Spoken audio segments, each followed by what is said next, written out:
seems to be one of the most senseless ones of all. But what's it about? Why, for 38 days, would the government be shut down?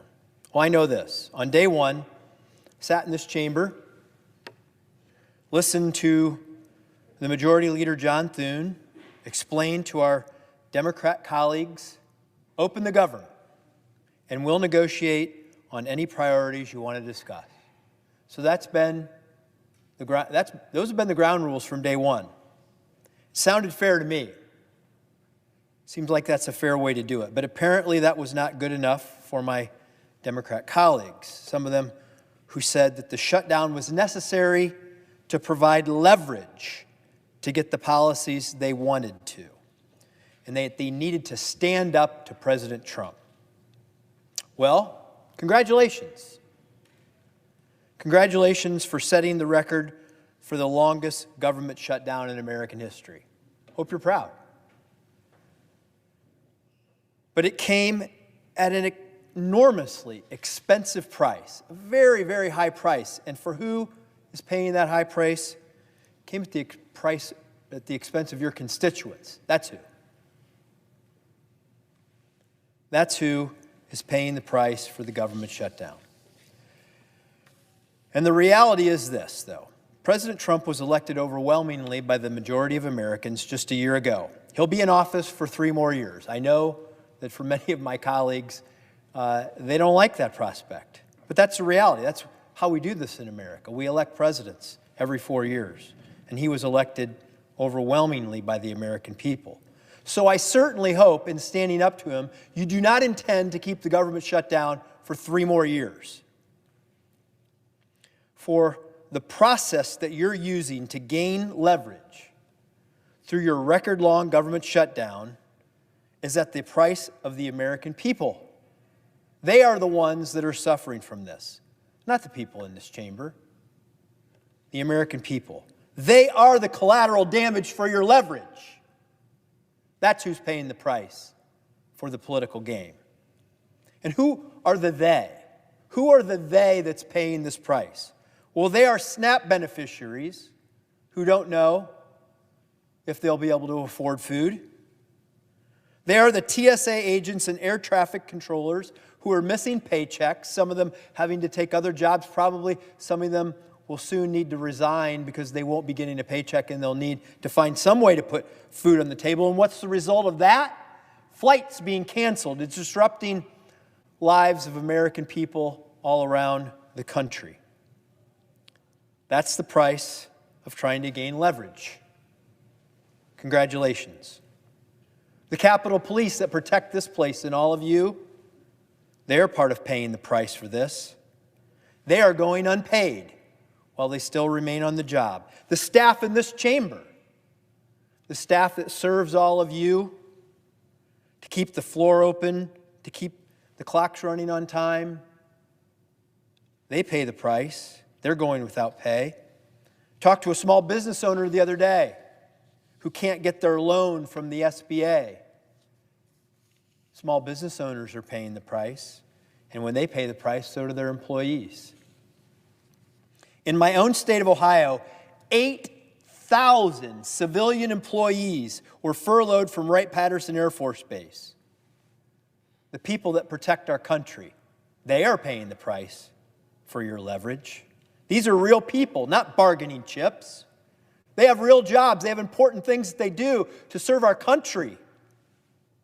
They are not bargaining chips for your political leverage. Republicans have voted time and time again to reopen government, cleanly, responsibly, and without games. The same thing that we've asked you to do.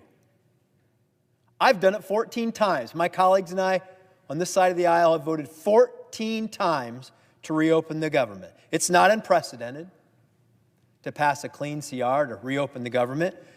In fact, during the Biden administration, when Republicans didn't run this chamber, they compromised with Democrats and voted 13 times to pass a clean CR to keep the government open, the same thing we've asked you to do 14 times, and you said no.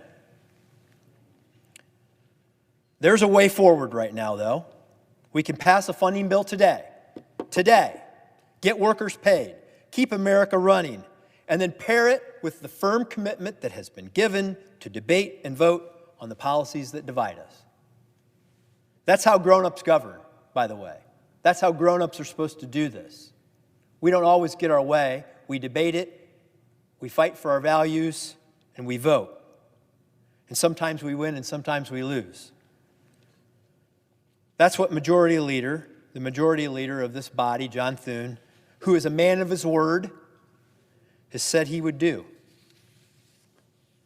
My Democrat colleagues say they don't want to give up their leverage in funding government until all of their demands are met. But let's be abundantly clear. It's not Republicans. It's not Republicans that you're hurting with the strategy. It's the American people, the American taxpayer. The American taxpayer that's paying for a government that's not serving them. They are the ones. They are the ones that your strategy is hurting. And I say this with all sincerity. I want to offer a perspective. Because yes, I'm fired up about this. I'm frustrated by it. I think it's wrong. But I want to fix it. So I want to offer this perspective. If leverage was your goal, you got as much leverage now as you're ever going to get. Never going to get better than this. The shutdown has lasted 38 days. Do you really think you'll have more leverage after 48 days or 58 days? You won't. It's just a matter of how much more suffering you will cause until it comes to an end. When will enough be enough? How much suffering must occur before you decide to vote with us to open up the government? I'm not asking you to abandon your principles. Would never do that. Everybody here stands on their principles. They argue and fight for what they want. Would never ask you to abandon your principles. If you want to defend Biden's COVID-era bonuses that prop up a broken Obamacare system, then keep fighting for them. If that's what you believe. Not working. You can propose your own legislation. Or, which I would prefer, that you propose some bipartisan legislation that the majority leader of this chamber, I believe, will bring up to a vote. It's time for you to take yes for an answer, to work with us to solve these problems. Madam President, I wasn't here, neither were you, when all the Obamacare legislation was passed. Nor was I here when the Democrats voted to set an expiration date of 2025 for the subsidies that they now say they want to renew. They set the expiration date. But I'm here now. I want to fix it. I want to get some results. But those policies, those Obamacare policies have contributed to increasing health care costs that are the biggest driver of inflation in the 21st century. Look at this chart. This is the cost of consumer goods, services that have increased from 2000 to 2024. Hospital services, number one. Medical care services on this chart. Health care inflation is the most dramatic form of inflation that this nation has experienced in the 21st century, and it is due to Obamacare policies. Those are the facts, and that is the reality. I didn't create the problem. Many people in this chamber didn't create the problem. But I want to help solve the problem. I want to reduce the cost of health care. When the government shutdown ends, I am happy to be one of the people that works on solving the problem that others created. We want to fix this. We want people to be able to afford health care. But the way we do that is to drive down the costs.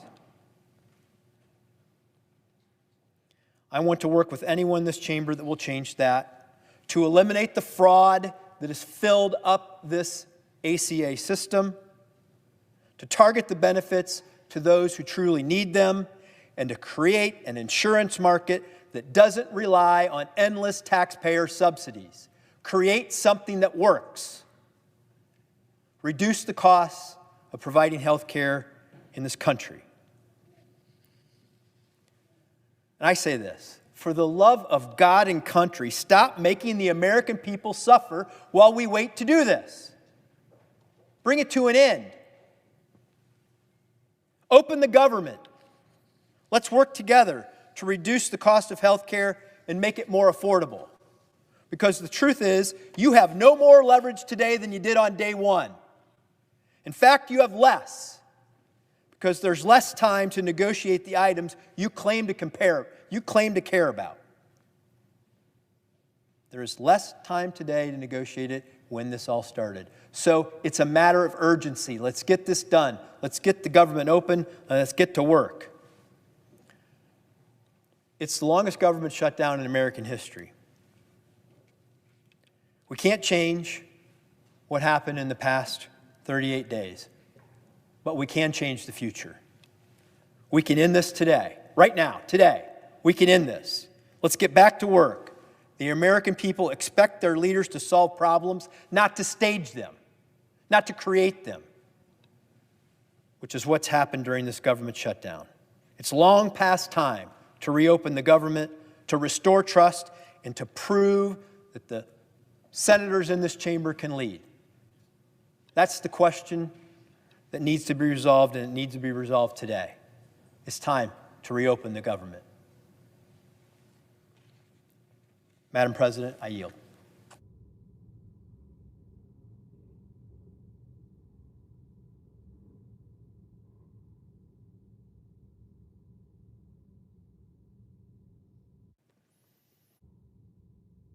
Madam President. Senator from Texas. Madam President, I rise today to speak about a grave matter and a clear violation of religious freedom, human dignity, and the rule of law. In China, Christians are fighting daily for their religious freedom against the Chinese Communist Party. And on October 10th, 2025, the Chinese Communist Party launched the largest coordinated nationwide crackdown in more than 4 decades against a Christian urban house church in China. In that sweep, 23 pastors and church members of the Zion Church, one of China's largest underground congregations, were arrested and wrongfully detained, including Pastor Ezra Jin. Pastor Jin and the members of the Zion Church were not engaged in violence. They were worshiping. They were serving God. And for that action, they are being treated as enemies of the communist state. Last week, I introduced a bipartisan, bicameral resolution to condemn the abduction of Pastor Jin and the Zion Church leaders and to demand their immediate release. This resolution is designed to pressure Chinese leadership to release the congregation members and to let them practice their Christian faith freely. It sends a message that faith is not a crime, and a government that fears its citizens' faith is nothing more than an oppressive tyranny. Pastor Jin's daughter and her husband, Bill, a native Houstonian, wrote about the CCP's persecution in the Washington Post this past week. In their column, they made a piercing observation, and I want to share it here in full. Quote, "There are few more obvious ways to showcase the bankruptcy of an ideology and the vitality of the Christian faith than by forcing peaceful believers to suffer for the sake of their convictions." This is a profound truth. China, like other communist regimes before it, utterly despises the fact that there is and always has been a higher authority than the state itself. in its effort to bring every aspect of society under brutal government control, the CCP uses state power to drive fear into the hearts of its citizens. History has shown these tactics will fail, and the persecuted church will only grow stronger. The Apostle Paul reminds us that God gave us not a spirit of fear, but of power and of love. I know that that same spirit, one of power and of love, is what the church in China is fighting with. I urge my colleagues to join me in passing this resolution unanimously, to show our support for Pastor Jin, his family, and his fellow believers, and to show the world that the United States stands on the side of freedom, on the side of faith, and we stand with the persecuted Christians in China. Madam President, I ask unanimous consent that the Foreign Relations Committee be discharged from further consideration and the Senate now proceed to SRes 463. The clerk will report. Senate Resolution 463 expressing condemnation of the Chinese Communist Party's persecution of religious minority groups and so forth. Without objection, the committee is. The Senate will proceed to the measure. I ask unanimous consent that Cruz's substitute amendment to the resolution be considered and agreed to. Without objection. I know of no further debate on the resolution as amended. If there's no further debate, the question is on the resolution as amended. All in favor say aye. Aye. All opposed, no. The ayes appear to have it. The ayes do have it. The resolution as amended is adopted. Madam President, I ask unanimous consent that the Cruz substitute amendment to the preamble be agreed to, the preamble as amended be agreed to, and that the motions to reconsider be considered made and laid upon the table. Without objection.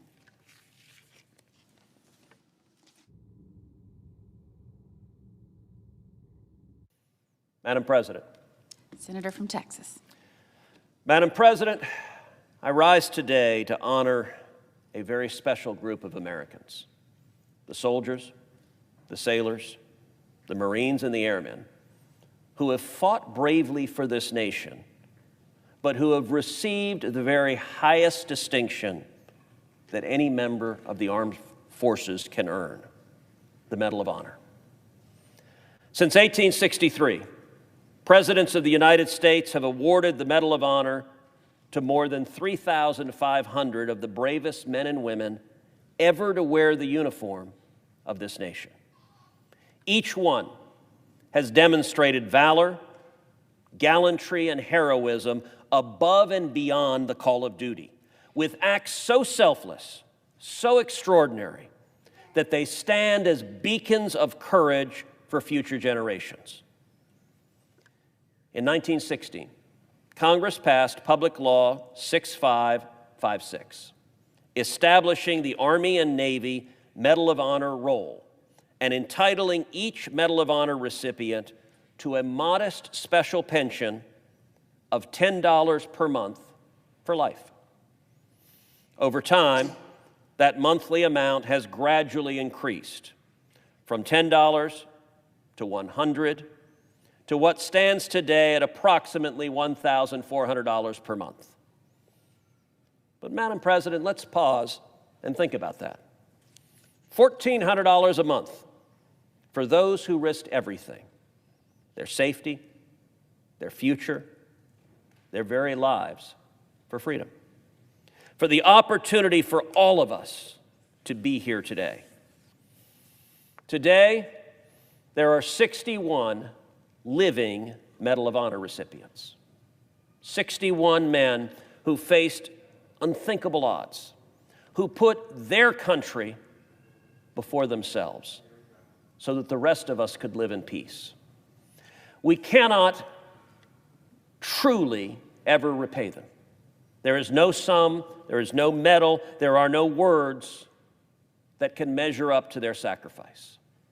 But there are ways that we can continue to honor them by ensuring that they are cared for, respected, and supported. Madam President, in January of this year, I introduced the Medals Act, my legislation to raise the monthly pension for Medal of Honor recipients. This legislation is a way for this nation to say, we see you, we remember you, and we will not forget what you have done. Many of these heroes spend their time traveling the country, speaking to school children, visiting military hospitals, and strengthening the very fabric of America. This monetary increase will allow them to continue those efforts and to reach more communities, mentor more veterans, and remind all of us about the cost of freedom. And I'd like to take a moment to recognize 9 Medal of Honor recipients who currently live in the Lone Star State. We honor them and we cherish them. I would also like to recognize the 139 Medal of Honor recipients who are either born in, entered the service from, or died in Texas. These are America's heroes, and they are heroes for the great state of Texas. Now, I'd like to take a moment to recognize the Medal of Honor recipients with us here in the gallery. Lieutenant Colonel William Swenson and Colonel Paris Davis. In just a moment, I will propound a unanimous consent request to take up and pass H.R. 695, the House-passed version of the Medal Act that passed the House 424-0. I urge my colleagues to join me, as our companions in the House have already done, in supporting this measure, in passing it into law, in sending it directly to the President's desk to be signed into law, and showing that when it comes to honoring our nation's very greatest heroes, we are united and we speak with one voice. Madam President, I ask unanimous consent that the Committee on Veterans Affairs be discharged from further consideration of H.R. 695 and the Senate proceed to its immediate consideration. The clerk will report. H.R. 695, an act to amend Title 38 United States Code and so forth. Without objection, the committee is discharged. The Senate will now proceed to the measure. Madam President, I ask unanimous consent that the bill be considered read a third time and passed, and that the motion to reconsider be considered made and laid upon the table. Without objection. Thank you, Madam President, and I yield the floor.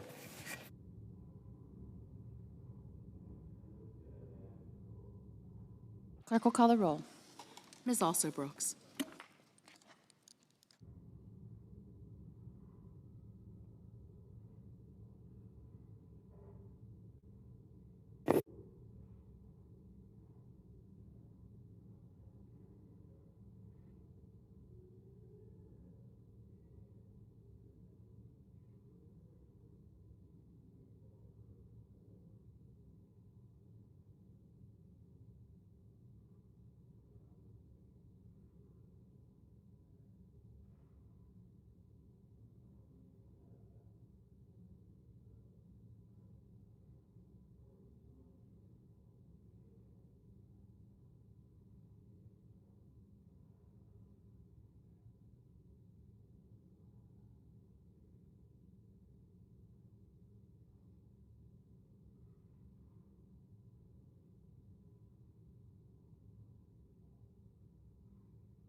Madam President, Senator from Wisconsin. I ask that the quorum call be initiated. Without objection. So, Madam President, 2 weeks ago I came to the floor in support of a bill that we were going to vote on, a motion to proceed, called the Shutdown Fairness Act. Pretty simple bill. The name pretty well describes exactly what it is. It's trying to be fair during these dysfunctional shutdowns, that any of the federal workers who are forced to work because they're in our military, they're in federal law enforcement, they're TSA or they're air traffic controllers, that they're keeping this nation and Americans safe. If we're going to force them to work, at a minimum, let's make sure we pay them and pay them on time. Now, I came down in as nonpartisan manner as I possibly could and literally begged the other side, just join us. Vote to proceed to the bill. That they had some objections to it, things that I was willing to address. For example, my bill only addressed workers that were forced to work. They wanted to include furloughed workers. I said on the floor, listen, I'm happy to add that as an amendment. I think, working with my conference, I can get the conference to support it as well. It wasn't quite that easy, but in the end, we overcame objections within our conference to adding furloughed workers. So we've completely amended the bill now. We've added furloughed workers. In the meantime, surprising to me, we had federal employee worker unions reach out to us, asking what they could do to help pass this bill. They are sick and tired of being used as pawns in this political dysfunction here. They're tired of it. One of the things that definitely appealed to them once I added furloughed workers was my bill makes it permanent. My bill says we will never use you again as a pawn in the political gamesmanship that's being played out right now. So I'm happy to report the Shutdown Fairness Act, as I've now amended it, adding furloughed workers, is supported by the American Federation of Government Employees, the Federal Managers Association, Federal Law Enforcement Officers Association, National Air Traffic Controllers Association. We tragically had a plane go down early in the week. I'm not saying it's because of air traffic control, but we understand the danger. We have to understand the risks we are taking in not paying air traffic controllers so we can fully man our air towers and keep our airspace safe. The International Association of Firefighters supports my bill. The Association of Flight Attendants does. So again, one of the main reasons they support my bills, in addition to the fact that we added furloughed workers, is my bill makes this permanent. So, Madam President, I ask unanimous consent that the Senate proceed to the immediate consideration of calendar number 191, Senate Bill 3012. I further ask that the Johnson substitute amendment at the desk be considered and agreed to, the bill, as amended, be considered read a third time and passed, and that the motions to reconsider be considered made and laid upon the table. Is there objection? Madam President. Senator from Michigan. Madam President, reserving the right to object, I just want to first start off and say that I just deeply appreciate that Senator Johnson has updated his proposal to pay all federal employees during the shutdown to include furloughed workers as well as DC employees. So I appreciate all those efforts. I've worked on a number of bills with the senator from Wisconsin. We'd like to continue to work on this bill as well as we go forward. But unfortunately, I just still have some concerns about the way that the bill has been drafted so far. Those are things that I think we can work out and want to work out. We've been going back and forth with our staff. I'm concerned that Senator Johnson's bill still leaves too much discretion up to President Trump. There's too much wiggle room for the administration to basically pick and choose which federal employees are paid and when. And I'm also deeply concerned that this would allow the administration to actually transfer this money to other purposes that are unintended by Congress, which unfortunately we have seen happen repeatedly in this administration. So I believe there are ways that we can put in guardrails. There's a way we can get to that, but we're just not there yet. And I would certainly ask the indulgence of my colleague from Wisconsin to look. We've sent another proposal over to his staff. We can work on this quickly and try to figure out how we get there.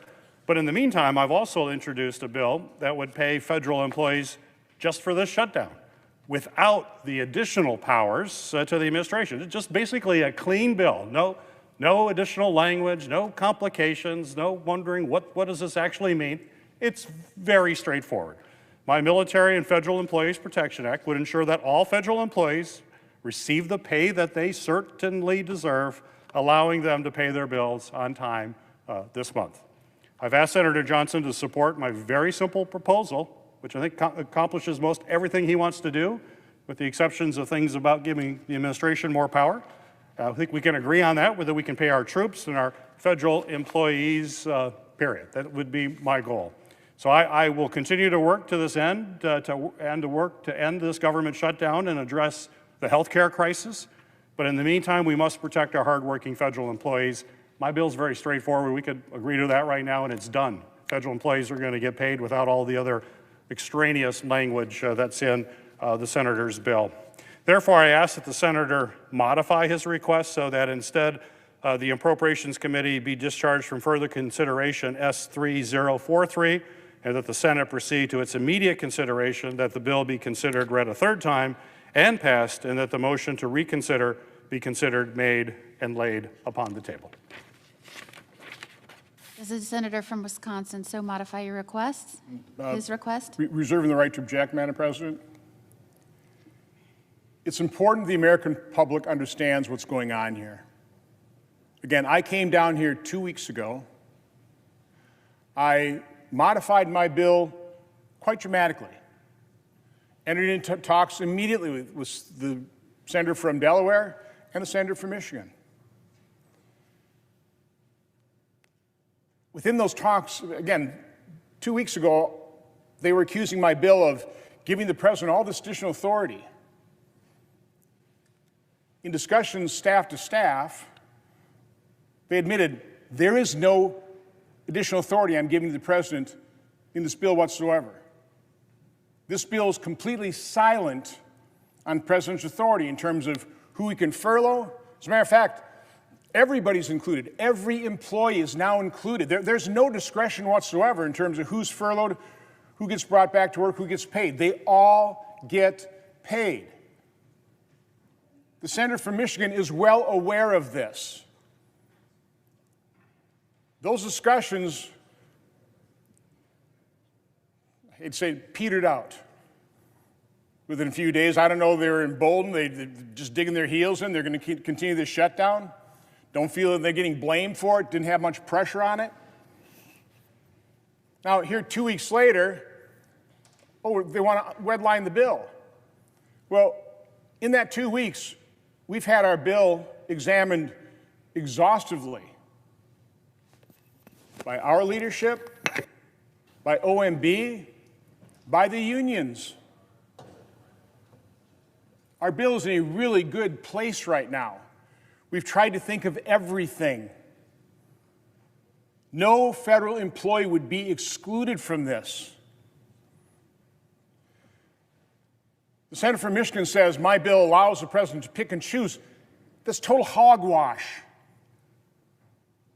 Again, every federal employee, including contractors, gets paid. There's no picking and choosing. That is completely false.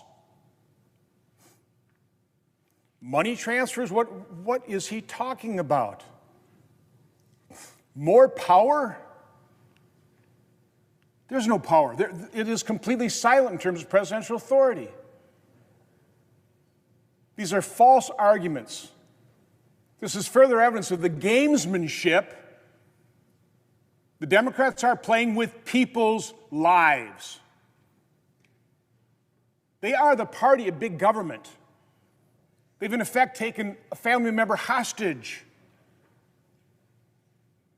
I see our leader on the floor here. He's been doing everything he possibly can to help Democrats release their own hostage. Open up the government.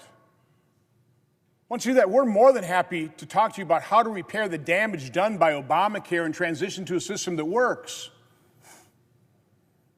But they're playing politics. They're using federal employees, and quite honestly, the American public now, whose flights are being delayed, whose skies are less safe. They're using public employees and the American public as pawns in this grotesque display of partisanship. My bill is very simple. It's backed by the public sector unions who generally don't support things I'm putting forward. And if the senator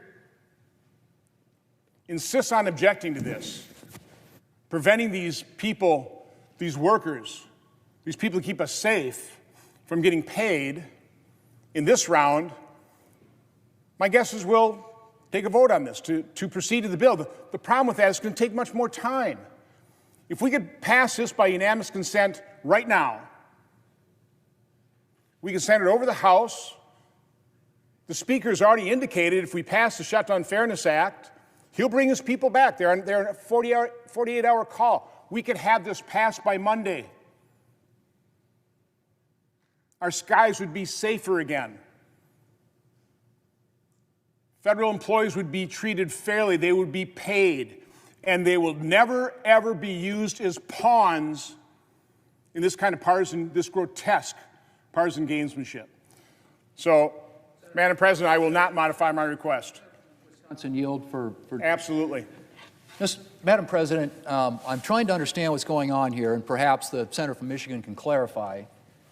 So every public sector employees union is supporting the senator from Wisconsin's bill, but you're objecting because you think it grants too much power to the president. Now, if that's, I don't know how every public sector employees union would be in support of this bill. And my understanding is the modification proposed by the senator from Michigan would essentially cover back pay, but wouldn't do anything to address going forward.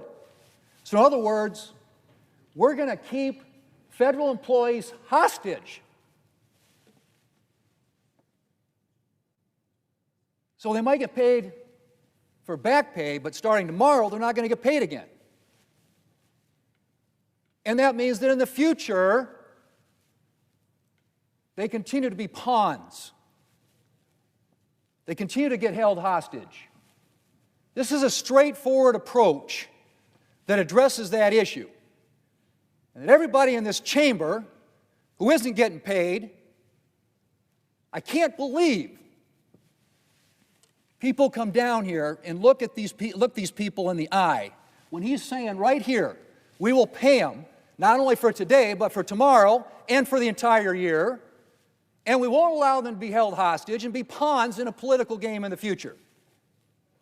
And my understanding is the senator from Michigan, on behalf, I suppose, of other Democrats, is objecting to that. Please, please help me understand. This is a straightforward proposal which addresses the concern that millions of Americans have who are headed to food banks and can't pay their rent. And you're coming down here and saying you're going to object because you just want to pay them for yesterday, not for tomorrow or the next day after that. It's about leverage, isn't it? Isn't that what you all been saying? It's about leverage? This isn't leverage. This is the lives of the American people. Senator of Wisconsin has put forward a straightforward proposal to pay people, federal employees, today, tomorrow, and in the future. And what you're essentially saying is, well, I'm fine with paying them for yesterday, but we're not going to pay them for tomorrow or for the day after that, for the future. And we don't seem to care that there are men and women in uniform who are frequenting food banks, who are not making rent payments, or trying to borrow to get by because it's leverage. So, Mr. President, Madam President, I should say, I would hope, we're going to vote on this, so the senator from Michigan can object to the unanimous consent request the senator from Wisconsin made. But everybody in this chamber is going to be put on the record on whether or not they want to pay federal employees. Not yesterday, but today and tomorrow and into the future. I am tired of the political games. I really am. And so feel free to object to something that I don't know how anybody in their right mind can walk into this chamber, look these people in the eye, and say, we're not going to pay you. So we're going to vote on it. You object to it right now, but everybody in this chamber is going to vote on whether or not they want to pay federal employees, something that every single public employees union has said they support. I yield back to the senator from Wisconsin. Reclaiming my time for briefly to reemphasize the fact, if we can pass this now, and again, Senator from Michigan, I'm literally begging you, do not object. Do not object. It's still going to take a couple days to actually pass this. If we have to go the route of motion to proceed, getting on a bill, I mean, that's going to take quite some time. Our skies can't remain at this level right now. We can't continue these airport delays. We can't continue to use public sector employees and the American public in general as pawns in this partisan gamesmanship. So literally, I think you know me. You know I'm saying this in good faith. Please do not object. Let this bill pass so the House can come back and sign this into law, and these good people who are forced into work or who have been furloughed can get the pay they deserve. Again, today, tomorrow, and in the future, assured they will never, ever be used like pawns in these partisanship games. But again, I'll underscore, I will not modify my request. Madam President. Objection is heard to the modification. I have Senator, not objected yet. is there an objection to the original request? Thank you, Madam President. Senator from Wisconsin, I know your intent. You and I have worked on a lot of issues. That's not in question here. We do have problems with some of the language in this bill just to make sure that we have guardrails. I want to pay federal employees. That's why I have the bill that's on the floor right now that I'm trying to move. It will pay federal employees. It'll pay contractors as well. You're not doing that, I understand. Everybody who is being shorted right now should be paid, and that's what my legislation does. So we could do that. You know, I'm happy if you want to take my legislation and put your name on it, I'll support it, and we'll pass it right now and send it there, and people are going to get paid. So if you really want to do that, we could do that today. Would you want me to just to put your name on this bill and then we'll pass it? That would be fine to do that. But folks are, excuse me, I haven't reclaimed. So we can make that happen. And if you put it on the floor later, we'll go through the process. I would hope that you and I, during that process, could work on language to perhaps address some of the concerns that I have. It's not that we pay people. That's not my concern. I wouldn't be offering this legislation here today if I was concerned about that. I want them paid. Labor unions support my bill too. No surprise. They're getting paid. And that's why I've introduced it. This is not a political game. I hope we get the shutdown opened. I hope we're able to find common ground to say that we want to lower the cost of Americans of affordable health care, that we don't want to see their premiums go up and people lose insurance. I hope we can do that. It's not a game. I don't see this as leverage. Now, a president who refuses to release SNAP funds to feed people, now that is what is irresponsible and irreprehensible leverage. Money's available to feed people right now, and this president is saying, no, The court has ordered him to put that money into food, and he says, I'm going to appeal it. That is absolutely despicable that the President of the United States wants to starve children in order to get his way. We got to move beyond that. We got to find common ground. I hope we can find common ground in this bill. My bill is just plain, simple, clean, no games, no other language. We know we have to have guardrails when we have a lawless president. We better put some guardrails in. He walks over Congress all the time. My colleagues on the Republican side, just let him walk over Congress all the time. I don't know why you ran for office if you just want to be run over by a president. We're a co-equal branch of government.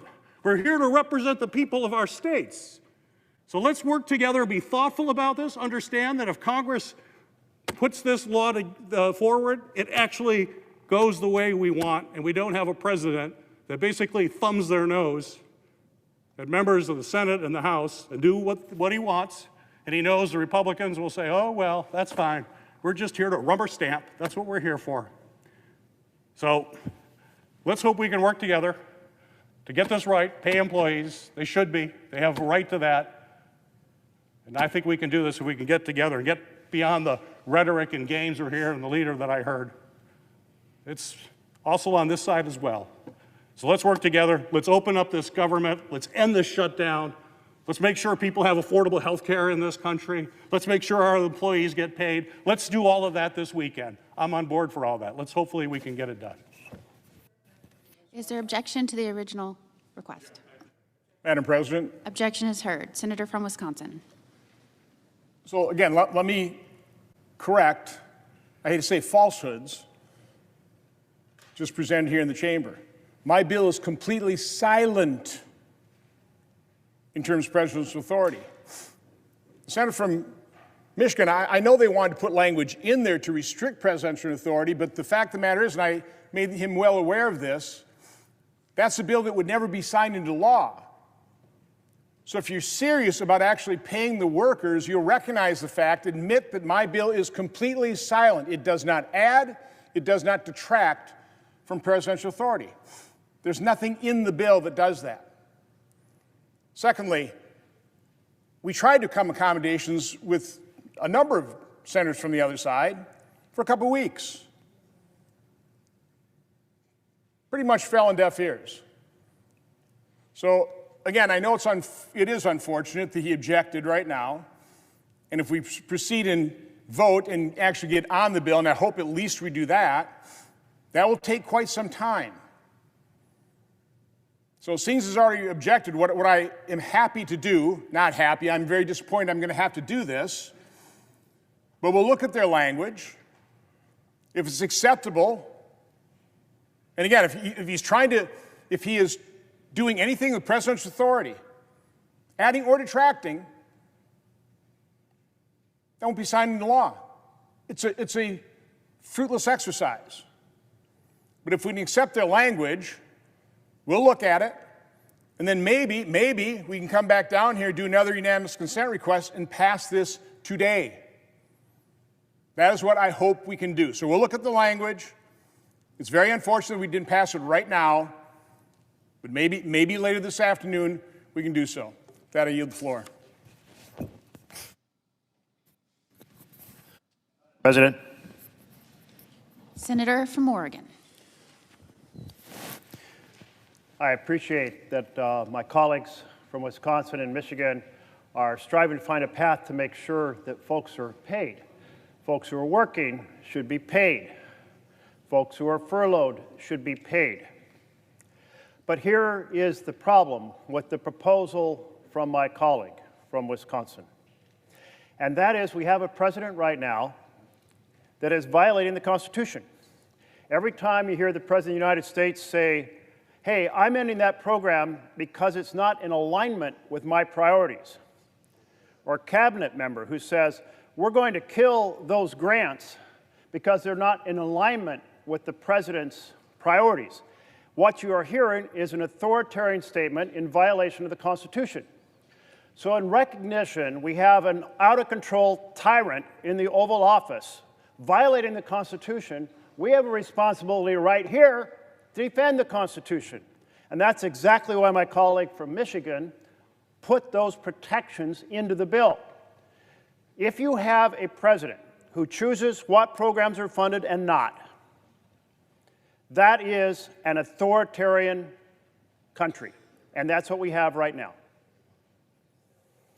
The whole vision of our nation was founded on these senators and these House members coming from different districts and different states with different life experiences and different geographic interests, and bringing them to forge a consensus or forge a vision of how to address the challenges in every part of our nation.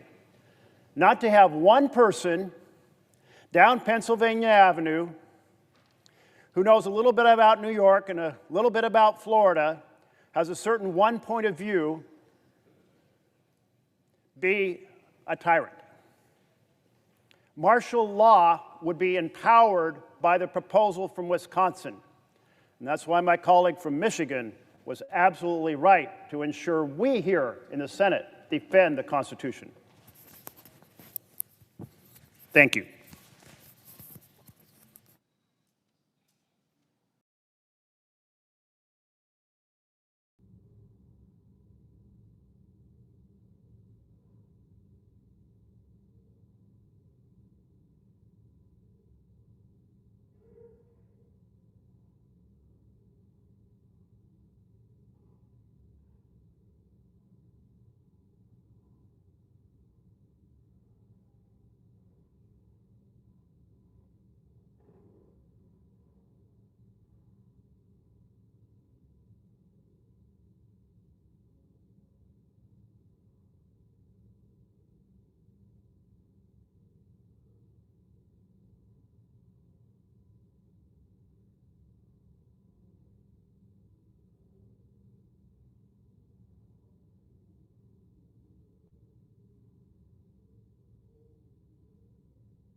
Madam President, Democratic Leader. first, after I finish my remarks, I ask unanimous consent the following senators be recognized for up to 5 minutes each: Peters, Baldwin, Kelly, Welch. Without objection. Thank you, Madam President, and I'll be brief.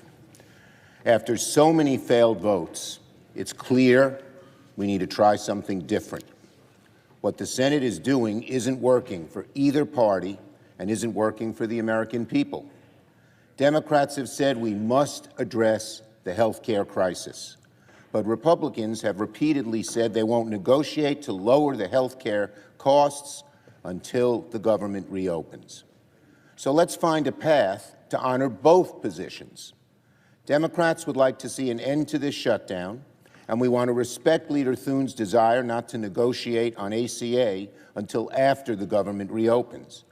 Therefore, we'd like to offer a simple proposal that would reopen the government and extend the ACA premium tax credits simultaneously, and then have the opportunity to start negotiating longer-term solutions to health care costs.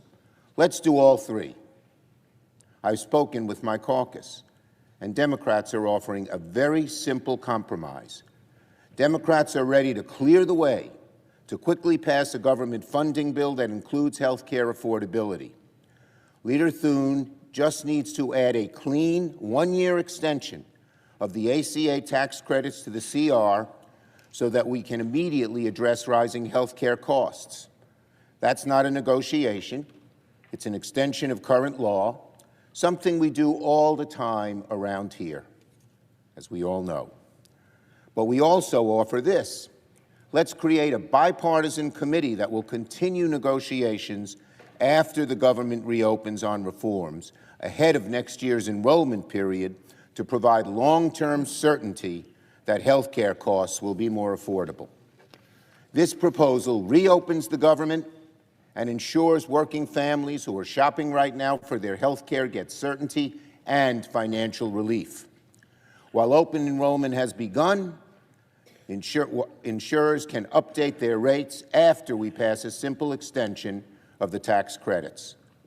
With this approach, we do not negotiate health care in the shutdown, as Leader Thune has maintained he wishes, and the American people get the tax credit extension they want. That is what many of our Republican colleagues have floated over the last 6 weeks as a compromise: a one-year tax credit extension and reforms to the credit beyond that. We will agree with the Republican request not to start negotiations until after the government reopens. All Republicans have to do is say yes to extend current law for 1 year. It makes sense. And since what we're proposing is only a simple extension of current law, the Senate could do this within a few hours. This is a reasonable offer that reopens the government, deals with health care affordability, and begins a process of negotiating reforms to the ACA tax credits for the future. Now, the ball is in the Republicans' court. We need Republicans to just say yes. I yield to Senator Peters. Thank you, Leader Schumer. Senator from Michigan. Thank you, Madam President. Madam President, Republicans have repeatedly said that they will not negotiate reforms to the health care law credits until the government reopens. I will tell you right now that all my colleagues on this side of the aisle definitely want to open government, and we want to do it as soon as possible. We are also willing to respect Leader Thune's desire to negotiate after the shutdown. So Democrats are offering today a very simple, straightforward compromise. And if Republicans accept this, we could open the government today. Wouldn't that be fabulous? Show that we can come together with a common sense, bipartisan compromise and open government. All we have to do is have a one-year extension of a clean bill that's law now, it's expired. It's just an extension of an existing law dealing with tax credits. And over the next year, we can figure out a long-term solution to the health care challenge that we're facing as a country. This proposal opens the government and ensures that families who are shopping right now for their health care can get immediate financial relief at a time when costs are driving families to make incredibly difficult financial decisions. And we believe that while we're trying to figure out a long-term solution to the healthcare crisis, people should not be penalized. People should not be suffering. Give the relief that they need now, and over the next year, we'll work together to find a more comprehensive solution. We know that right now our nation is experiencing a healthcare crisis where costs are skyrocketing and too many Americans are risking losing their coverage. Too many Americans are struggling to choose between food or gas or health care. And it's not just Americans in blue states, let's be clear. Families in every state across the country are paying these prices. Every one of us have families that are experiencing this now in our states. But we can take action today to give our constituents some immediate financial relief and prevent them from being priced out of the insurance market. We all want to end the shutdown. We want to ensure that government services can continue, and we want to ensure our hardworking federal employees get the pay that they have earned. But Democrats have made clear since day one that in order to get the votes that Republicans need, we must address the healthcare crisis. Because the American people have made it clear they want Congress to take action on this issue, it's literally life or death for far too many American families. I know many of my Republican colleagues want to work on this issue too. I've had conversations with so many of my colleagues on the other side of the aisle who want to try to figure out how we fix this. But they've said repeatedly, we won't negotiate until government reopens. Leader Thune has said, quote, "Give us the votes to open up the government. Then we will have a conversation about some of these issues that you want to discuss." And I think healthcare is certainly something we are anxious to all talk about, end of quote. And perhaps most importantly, even President Trump has said he'd be happy to work with Democrats on healthcare policies, but only once the government is reopened. Well, I agree with my Republican colleagues. It's not realistic to reform a major healthcare policy in just a few days. That's not going to happen. And I respect Leader Thune and President Trump's desire to work on this when the government is reopened. And I'm willing to compromise on that. My colleagues are willing to compromise this, and it's something that can be done today if we need to. But our Republican colleagues have to be willing to compromise too. Compromise is a two-way street. And they have shown us that and we want them to show us that these are not just empty words, that they really are willing to compromise, and they do want to take action. So that's why we've put forward this very simple proposal. Extend the tax credits for 1 year. We are not asking to make any major changes to the current law. Just extend that to protect people who are suffering right now and are hurting.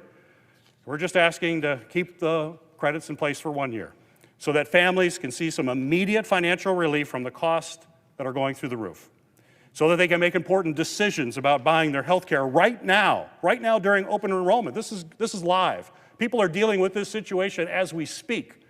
We can fix this. If we care about making sure families can afford their health care, we should all agree on that. We should get 100 votes here for people to say we're going to do everything we can to protect health care for Americans. And we can do that right now. And we can open up government right now. We can pay employees. We can move this country forward if we do that.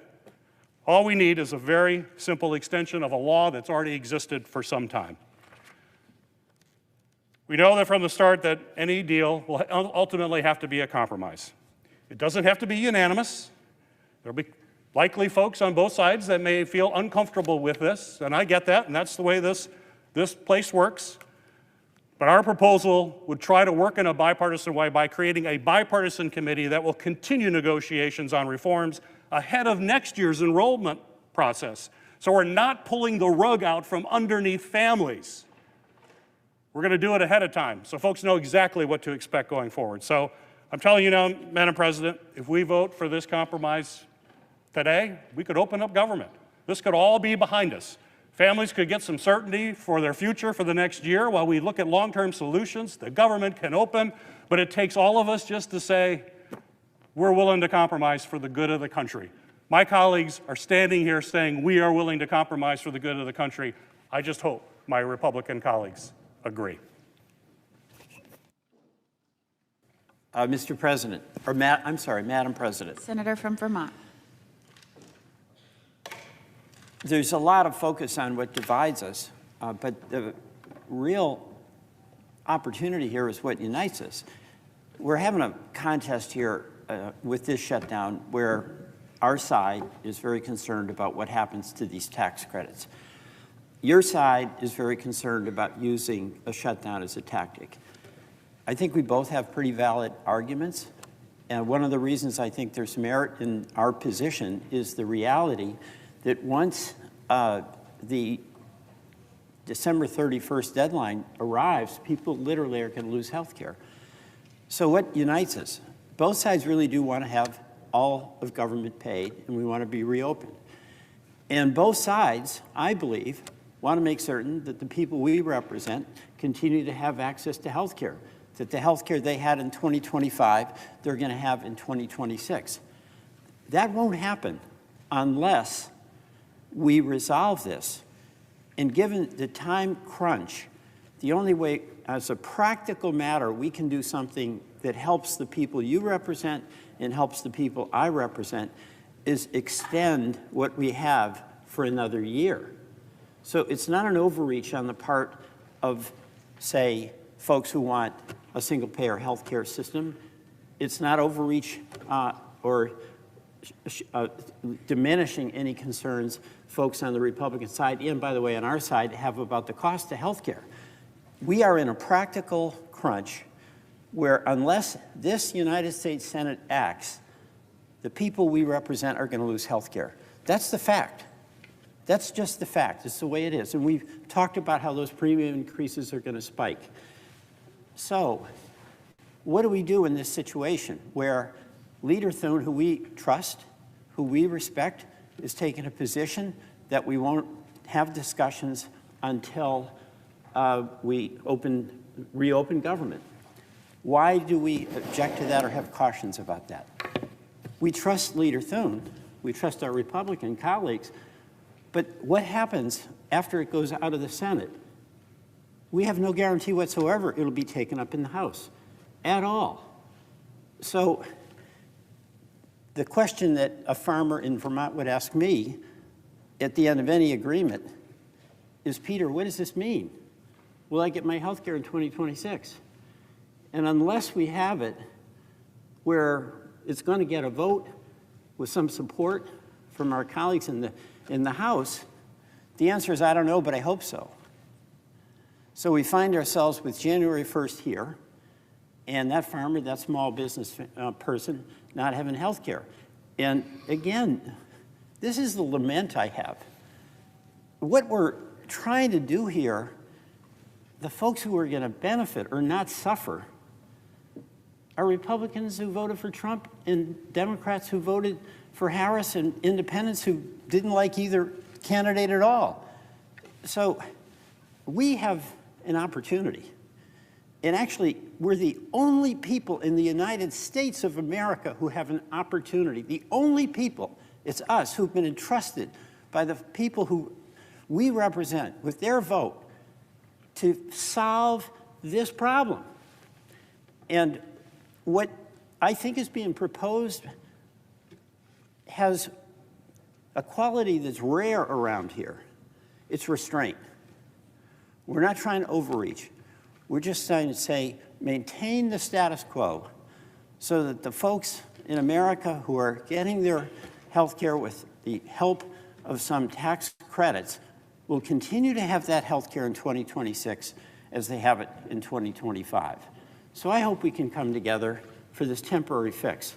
And by the way, I just want to say the cost of health care is exploding. And we have an obligation, if we want to maintain access to health care, to address that. It's not a solution to deal with the health care crisis by taking people off of health care. They still get sick. So when our leader says that we want this bipartisan committee to address the cost of health care, we are sincere about that, because the biggest threat to the continued access to health care is the exploding cost of health care. I yield to my colleague from Wisconsin. Madam President, Senator from Wisconsin. I rise today to echo, to underscore, to emphasize what my colleagues have just presented. This is our path forward. This is how we reopen the government and lower health care costs for millions of Americans.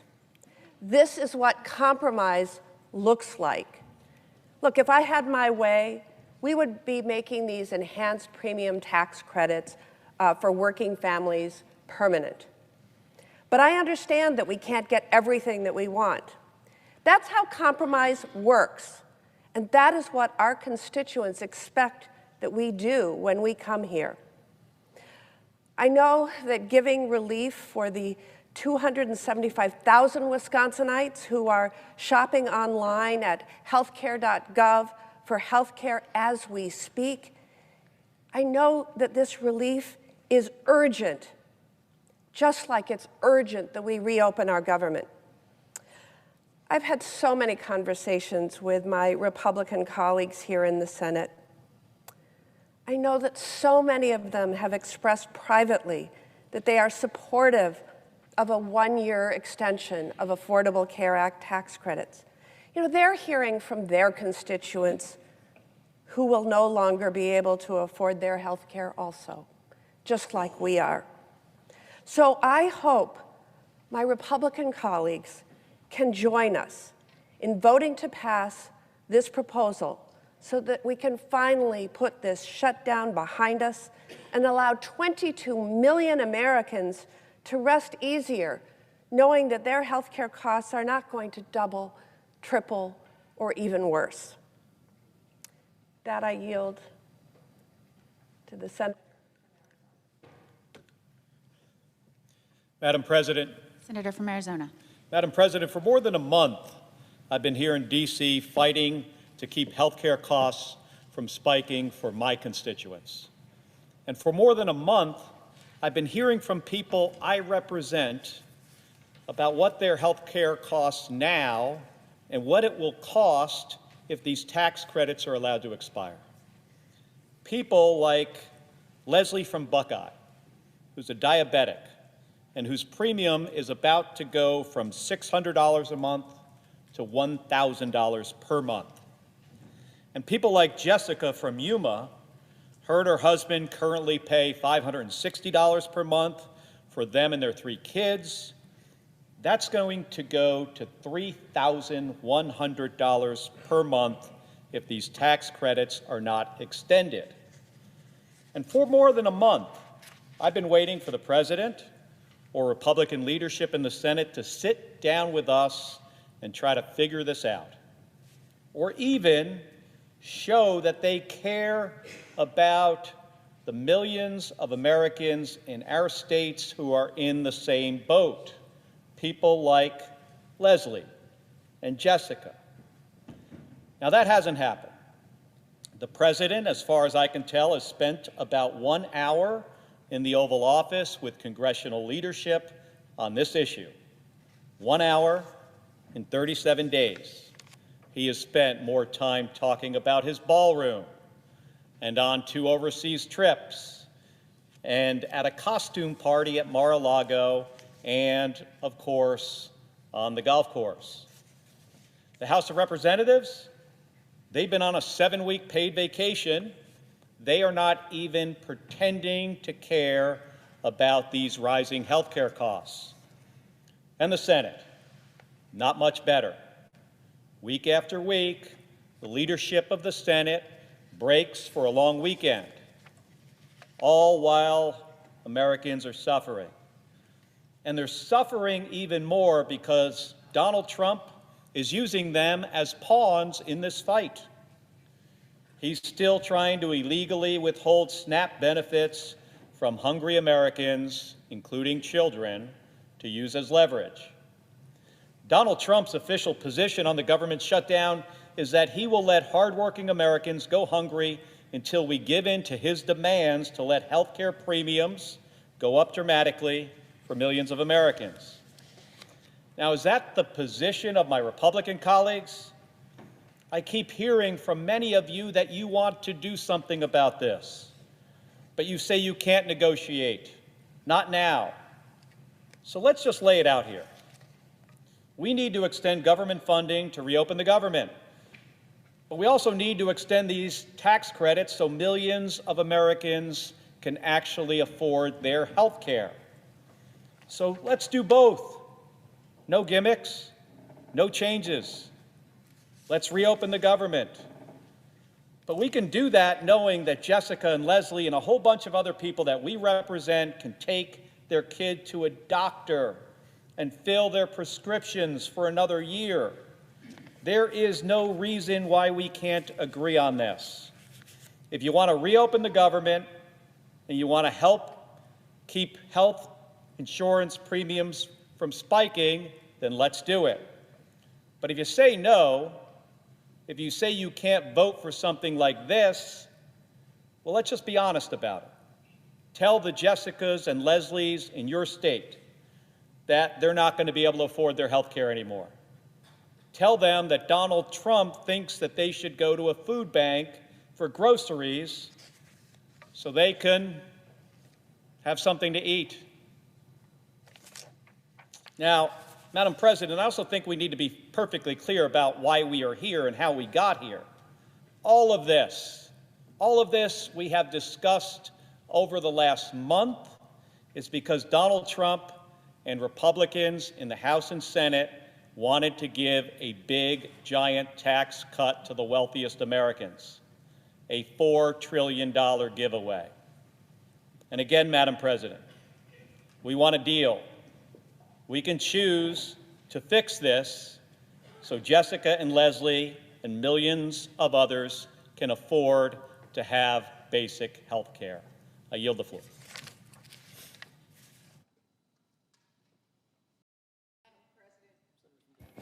Senator from Delaware. Madam President, I actually have written notes here. I came prepared to talk about the importance of the ACA tax credits. And as I sat here, I prayed, what do I even say in this moment? There's a scripture that says, choose ye this day.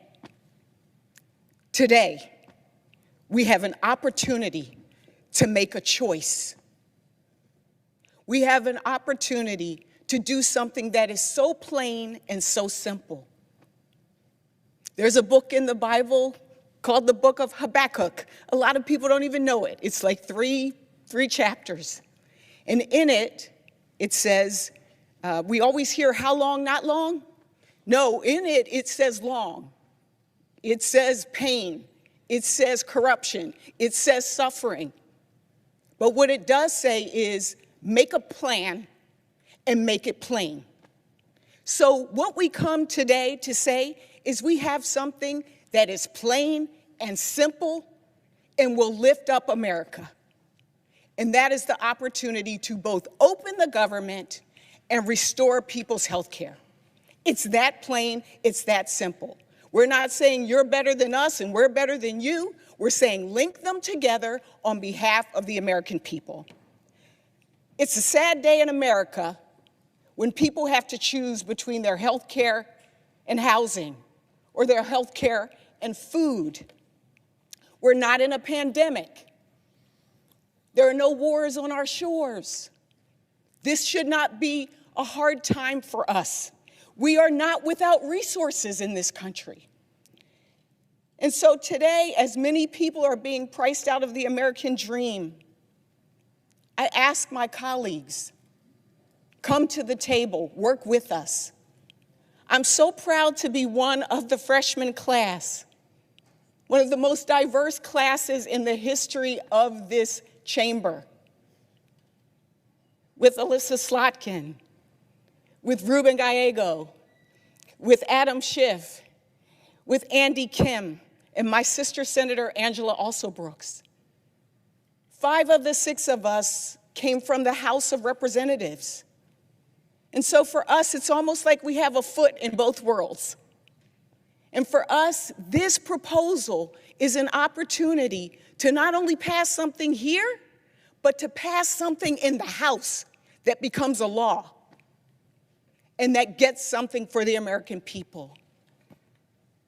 We also have relationships and have been in conversations with our former House Republican colleagues who also want to get something done. And so today, again, off script, but in my heart, we are standing here for the American people saying, we can end this today. And we are saying to the President of the United States, I hope you can hear us. We are saying to the President of the United States, you said it yourself after Tuesday's election. This is hurting Republicans. Well, you know what? It's also hurting all of America. And so we hope that you will engage in something that is simple and clear. Open the government and make sure we restore people's tax credits together. Again, how long? Long if we choose to be. But we have a choice in this moment. And so we hope that you will come to the table. Let's make a deal. I yield back. Mr. President. Senator from Minnesota.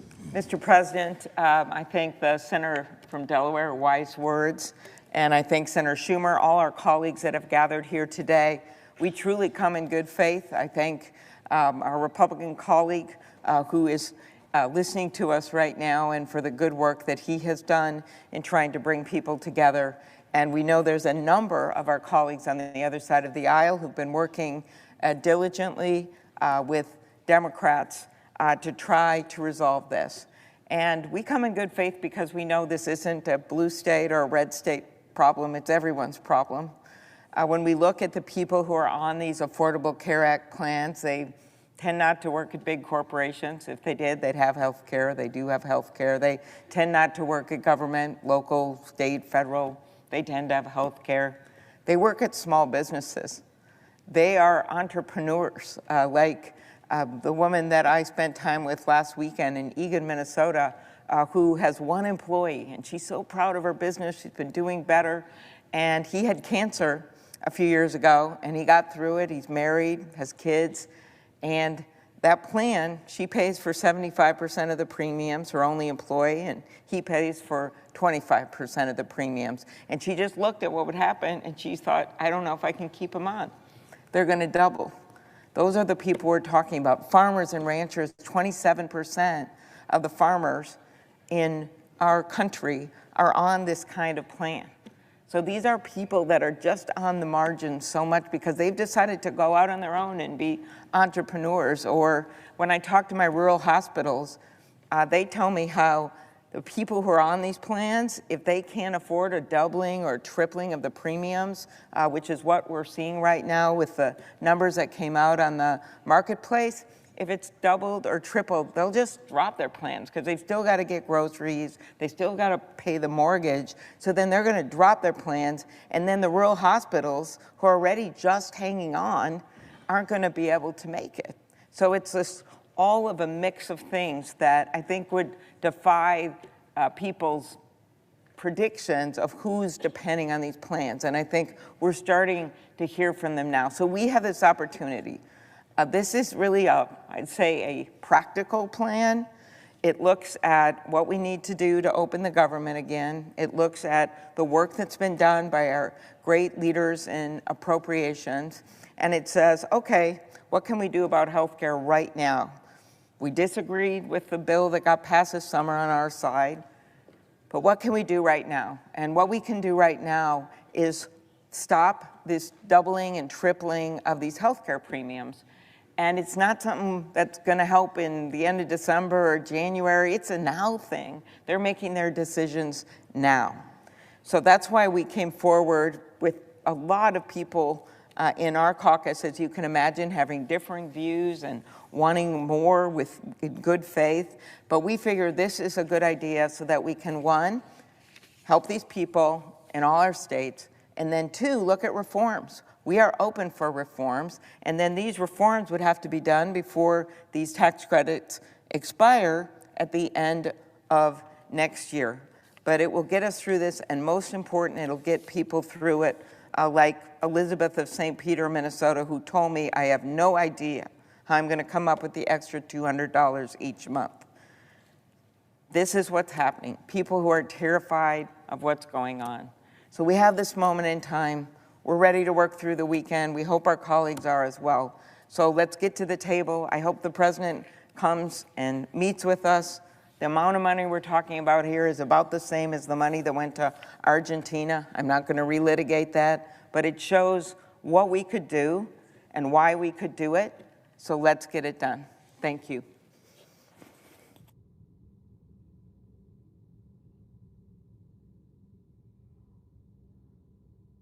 Mr. President. Senator from Washington. Thank you, Mr. President. Mr. President, I join all of my Democratic colleagues here today to offer this proposal on the health care issue that has been holding all of us here and all of the American public for weeks now. Because after Republicans refused to work with us to save the premium tax credits all this past year, what we hear Republican leaders saying now is they maybe, possibly, will talk about health care. It just has to be later. We are so far past that. Open enrollment is happening right now. Republicans have already pushed millions of Americans off that tax credit cliff. If we truly want to help these people, Republicans need to work with us as fast as possible to pass this clean one-year extension. This is not some pie in the sky request. As my previous speaker alluded to, if Republicans had no problems with Trump shoveling nearly twice as much money at Argentina, why would they oppose giving this kind of support to our own American families? Is there no time for working families? Are there no funds for health care? Mr. President, I cannot accept that. We cannot accept that. We can act, but we have to do it now. Every day that passes, this damage gets worse, and, by the way, harder to reverse. The best and quickest way to address the mega healthcare hike is this clean one-year extension of the enhanced premium tax credit written into the CR that we ultimately will vote on to reopen the government. Like my colleagues, I have heard so many heartbreaking stories from people in my state. They're not political. They don't care about Democrats or Republicans. But I will tell you, they are at a breaking point. Some of them have been on the verge of tears as they talk to me, explaining how they simply cannot afford to buy health care for next year. That weighs heavily on me and all of my colleagues. We carry their stories with us. Their words are on repeat in my mind every minute I walk through these halls. I am here today fighting with my heart and soul. I'm giving Republicans every opportunity in the world to do the right thing. I've been out here on the floor, I've spoken ad nauseum about how letting these tax credits expire will actually hurt people in Republican states the most. So we're here today to say our hand is outstretched. We are ready to go, a one-year clean extension, and we can reopen the government and save so many families misery in this country. Thank you, Mr. President. I yield the floor.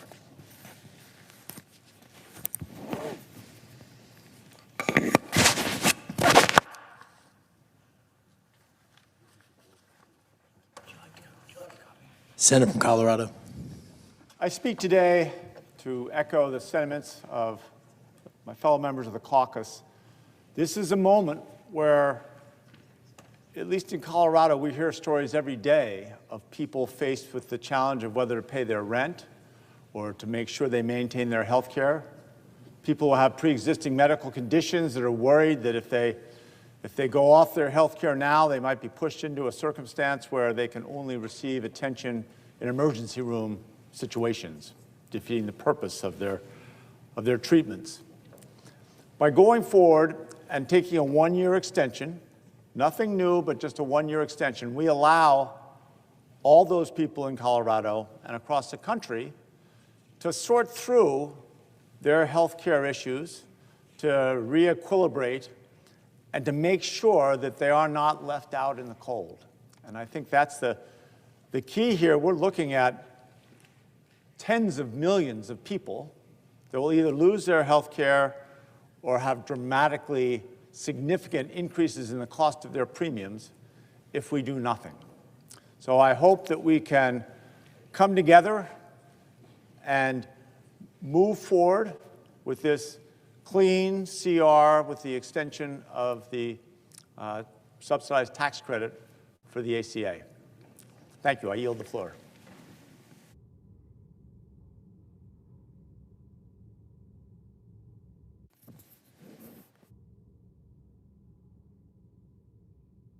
Mr. President, Senator Morgan.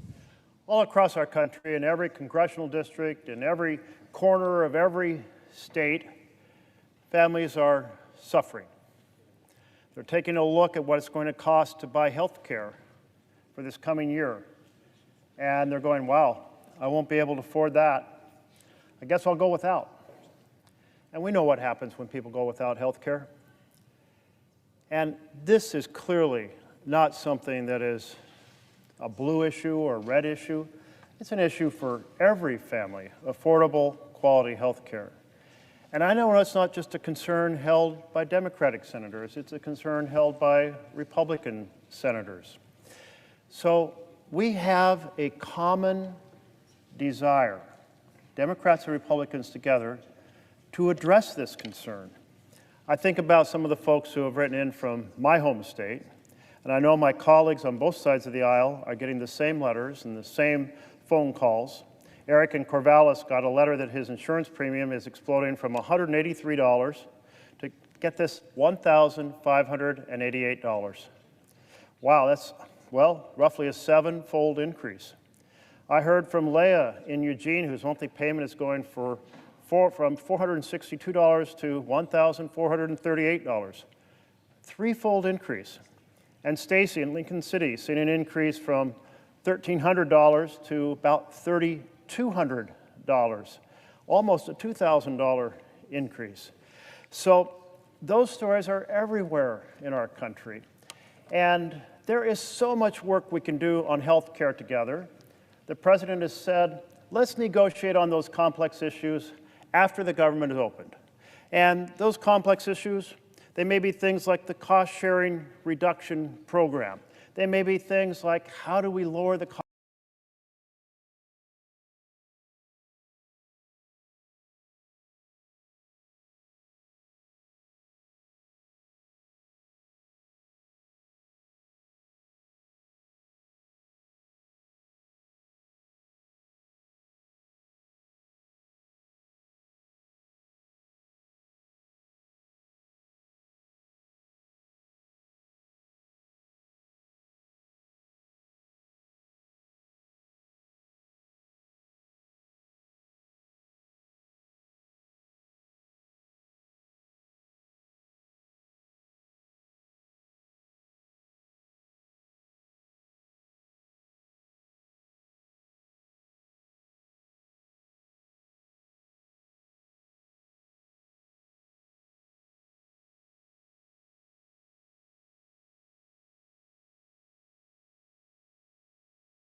And I recognized the moment he said it that he was speaking for millions of people. I'd had one of those huge town halls with 3,000 people, and no one would say that even at those screaming town halls. But his view was if they can't afford it, they shouldn't have it. And I think that view is really at the center of this debate. In the wealthiest country in the world, does the government have any responsibility to make sure that health care is accessible to people? I think we do. Now, who are these millions of people that are going to lose their health care if we don't extend the ACA tax credits? Well, let me just share the stories of two of them, of my constituents, who wrote to me. The first one said, my bronze HMO high deductible plan is $752 per month, and using most but not all of the tax credit, my monthly premium is $200 per month. That's using $552 worth of credits. I'm single, I'm currently single and retired, so my income is well within the limits to qualify for the credits, but if all the credits go away for 2026, this will wipe me out. And I will likely go without insurance, even though I know that's not a good idea. And here's the story of a second constituent. Anyone else gotten their health plans rates for 2026? I did today, and I will have to cancel mine. With chronic conditions requiring daily prescriptions, weekly doctor visits, current quarterly labs, and biannual mammograms, my share of cost will go up well over $1,000 per month. And as a senior on a fixed and low income, I could not possibly come up with $1,000 a month. Sadly, there are so many seniors who will be in this position. That's who we're talking about here. These are some of the millions of people that will lose their access to health care if we don't extend the ACA. So I urge support for this. As Leader Schumer said, we can reopen the government today if we can simply extend the tax credits for another year and give us time through a bipartisan commission to work on a more permanent extension. I urge support, and Mr. President, I yield back.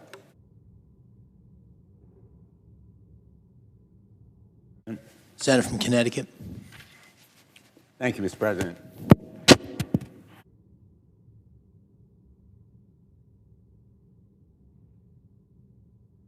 Mr. President, I thank my colleagues for this unified support for a measure that is eminently reasonable. I thank the leader of our side, Senator Schumer, for advancing this proposal. It is a compromise. It's simple and plain, and I'll be very blunt, it's not everything I would have wanted. Like the senator from Wisconsin, my friend Senator Baldwin, I would have wanted the health care tax credits to be permanently guaranteed. I would have wanted a guarantee as well that there be no rescissions or impoundments of funds, as this president has done repeatedly. I would have wanted a reversal of the firings, the so-called RIFs, reductions in forces, that have been eminently unfair, and a guarantee of back pay to everybody who has been furloughed. There are other provisions that, for me, were profoundly important. It is a compromise, and compromise is not a four-letter word. It is the way we get things done. And this picture of unity is worth 1,000 of my words, but it is also a clear response to a crisis that we face. And we face it today. It is a crisis in healthcare. It's a crisis in hunger. It's a crisis in air transportation.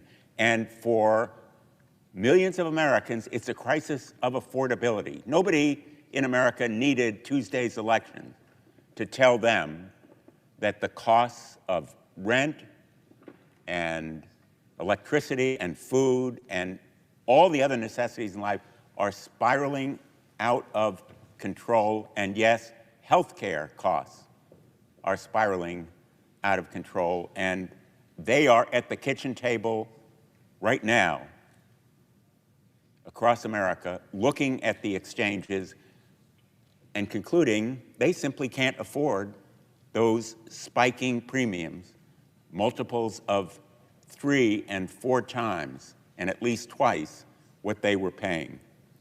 And many of them are taking the risk that they will go without insurance. This measure guarantees an outcome. The majority leader, Senator Thune, has said he can't guarantee an outcome. All he can promise is a process. And I am unwilling to accept a promise of some vote at an indefinite point on an undefined bill sometime in the future, because the urgency of now for American families means they are making choices about whether they can afford insurance this moment for next year. And in fairness to the majority leader, he can't promise anything for either the Speaker of the House or the President. And they have been absent without leave. They have been AWOL. They have refused to talk. And we are presenting them now with a reasonable compromise that the majority leader can accept and our colleagues on the other side of the aisle should embrace. And the problem here is one of trust. What we've seen from the administration is a strategy of maximum pain to magnify political pressure.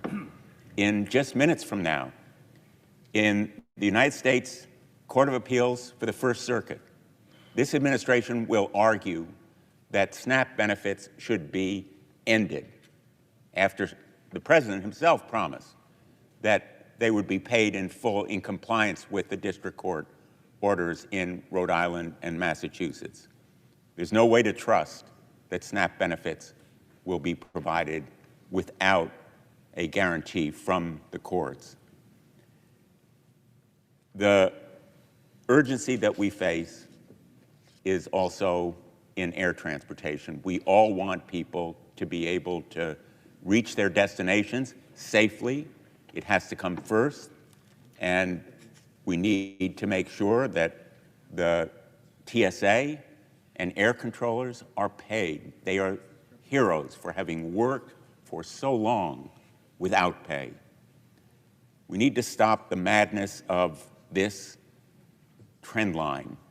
It's a through line in the administration's tactics here. It's a through line of cruelty and stupidity that has magnified the costs for the American people, not just in blue states, but all across the country. And we should seek reform and improvement in the ACA, eliminating any kind of fraud and stopping the spiraling increase in health care costs. But I should warn my colleagues, we will not sacrifice the ACA. Very revealing yesterday in the hearing of the Permanent Subcommittee on Investigation was the commentary from a number of my Republican colleagues, in effect saying that we should kill the ACA, an effort that has been part of their relentless campaign over the last 15 years to decimate this resounding and important law that now is embraced by the vast majority of the American people. And we put in the record stories of individuals from Michigan and Pennsylvania and Iowa, Aaron Lehman, a fifth-generation farmer who told us, "I grow corn, soybeans, oats, and hay with my family. The Affordable Care Act has been one of the best investments in rural health care in decades." We cannot afford as a nation to go back to the days when pre-existing conditions were a pretext for denying health care if someone had a history of cancer, diabetes, heart disease, HIV, asthma, depression, pregnancy. The list goes on. Insurers could force patients to pay more or refuse to offer them coverage at all. Standing strong for the ACA very simply means providing health care to Americans. Extending the health care tax credits for 1 year is a compromise that makes sense. It will put the government back to work fully and capably and fairly, and I urge my colleagues to join me in supporting this reasonable compromise. I yield the floor.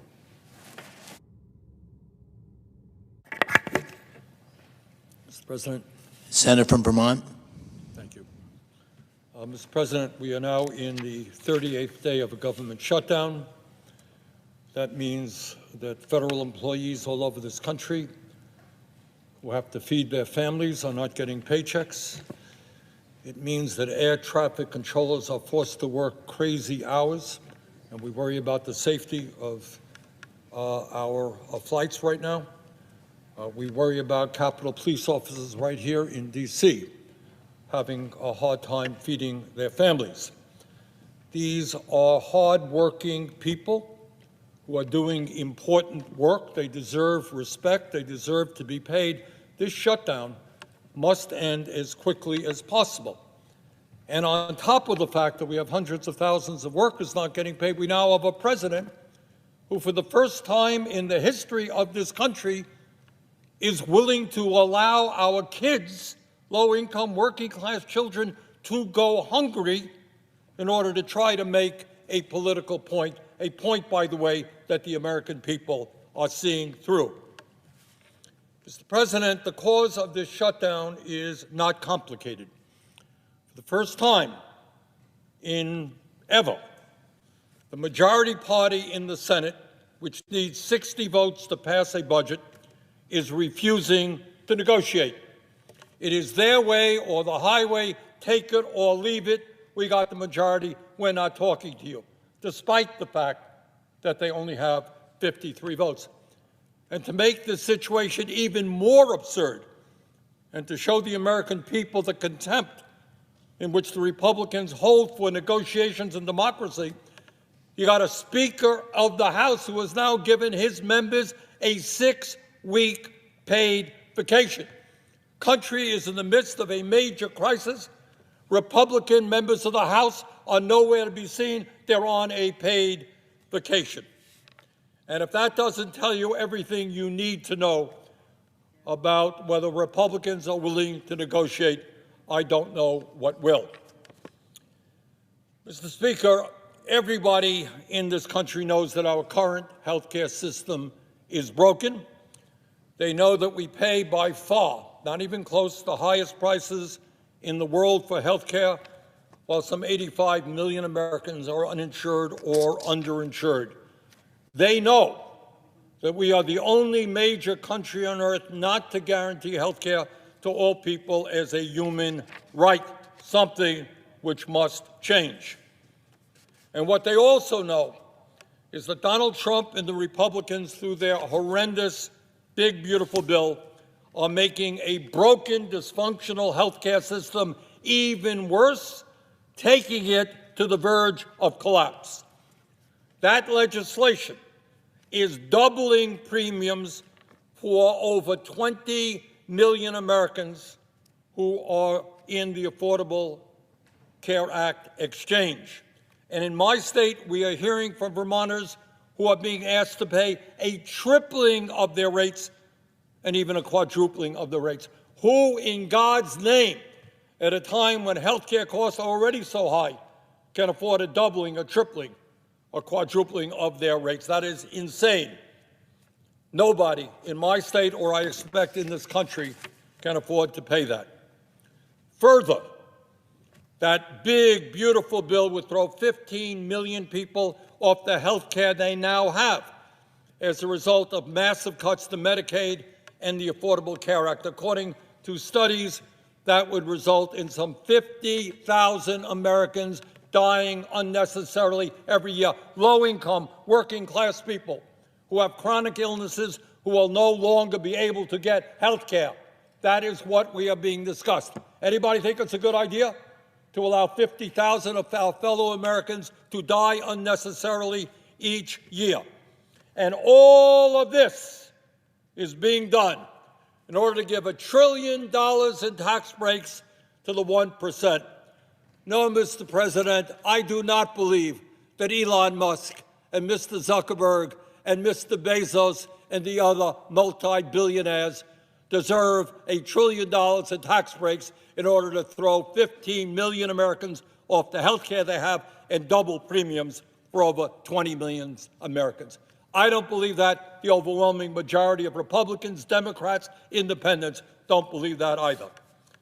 Mr. President, the American people understand that the Republican Party controls the White House, they control the Senate, they control the House of Representatives.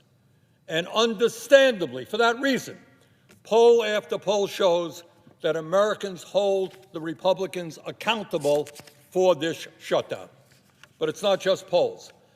On Tuesday, there was an election in which Trumpism was overwhelmingly rejected from Maine to California and a lot of states and cities in between. And one of the key reasons is that Americans want Democrats to make certain that they do not experience huge increases in their health care premiums or get thrown off the health care they have. That is what they are saying. We cannot afford a doubling or tripling in our health care costs. Stand with us. That's what that election was significantly about. President Trump claims to be a deal maker. In fact, he wrote a book called The Art of the Deal. Well, Mr. President, the ball is in your court right now. Help negotiate a deal. Show us what a great deal maker you are. Help us negotiate a deal which protects the health care of tens of millions of Americans, and let us end this shutdown today. We can end it in the next few hours.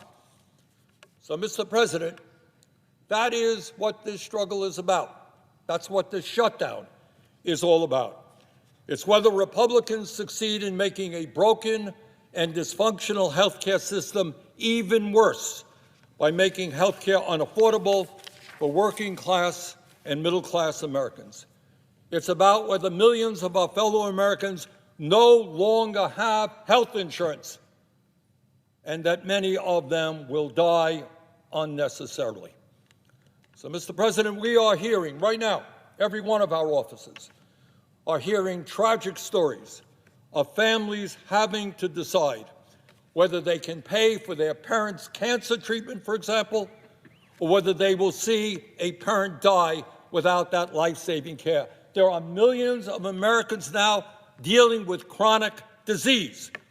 They're dealing with cancer, they're dealing with diabetes, they're dealing with Alzheimer's, they're dealing with health, with heart disease.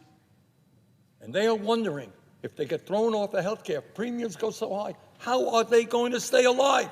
How are they going to take care of their parents, their kids? That is what this shutdown is about. And whether it is in Maine, New Hampshire, Nevada, or Vermont, the American people want us to stand with them. And that is what this whole debate is about. We cannot fail the American people. They are looking to us to make sure that they continue to have health care. Let us not betray them. Thank you.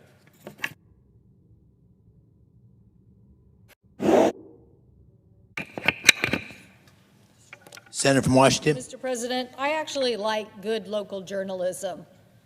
I'm going to fight as hard as I can in the United States Congress to keep local journalism and fight AI that basically might obliterate it for all intents and purposes. So I'm just going to read my statement here. In an article printed in the Vancouver Columbian on August 11th, 2025, the headline is, Child Care Owner Urges Congress to Take Action to Save the Affordable Care Act Tax Credit Expansions. The owner of East Vancouver Child Care Center joined Senator Cantwell D. Washington Monday to draw attention to Washington's rising health care costs.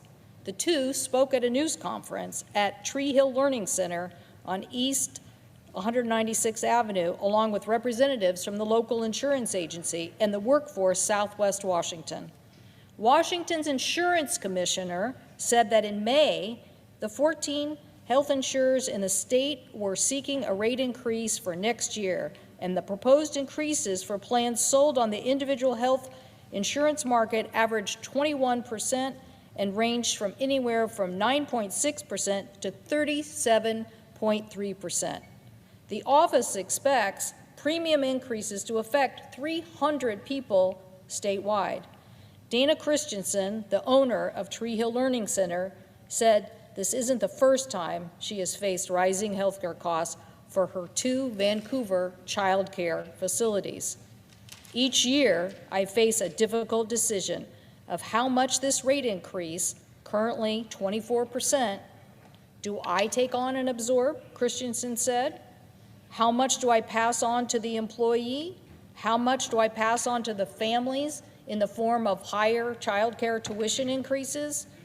Each rate increase request is evaluated independently by actuarial staff, said Aaron Van Tool, spokesman for the Insurance Commissioner's Office. That's mandated by state law.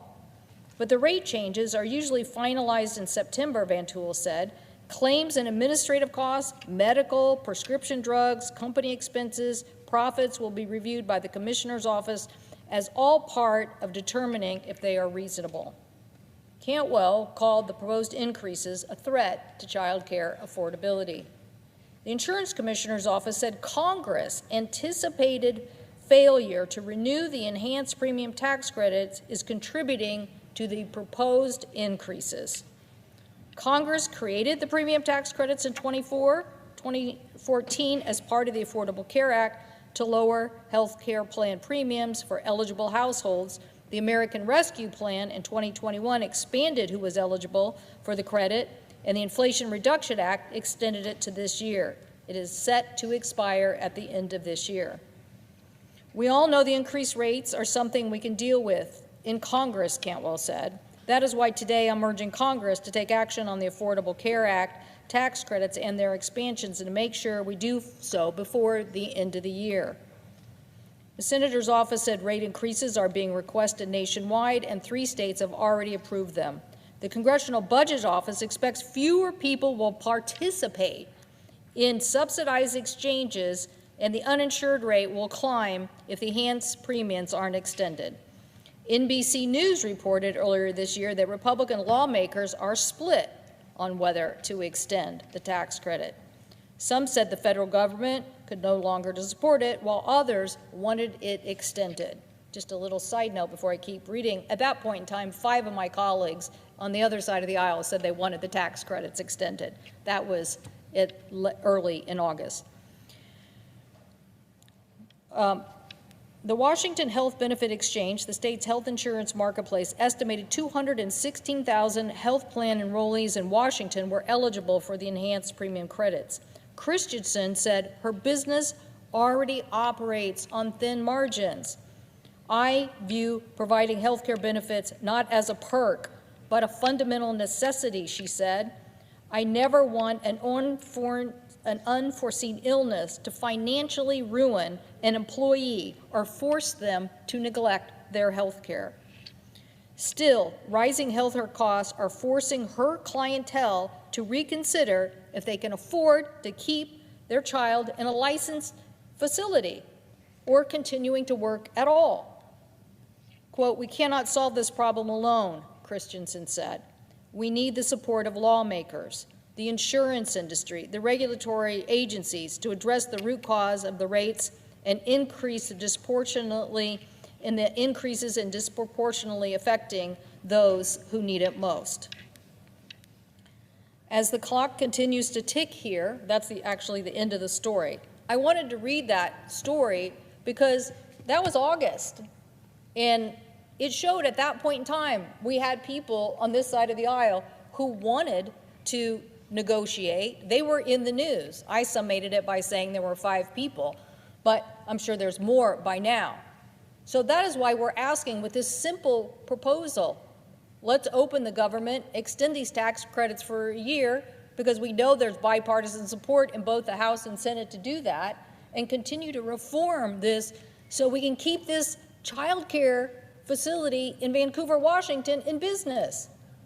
Let's not make this. We've shared a lot of stories about individual people, but we haven't shared enough stories about the small business impact and the economic impact to employers when you take affordable health insurance away from them and they don't have options.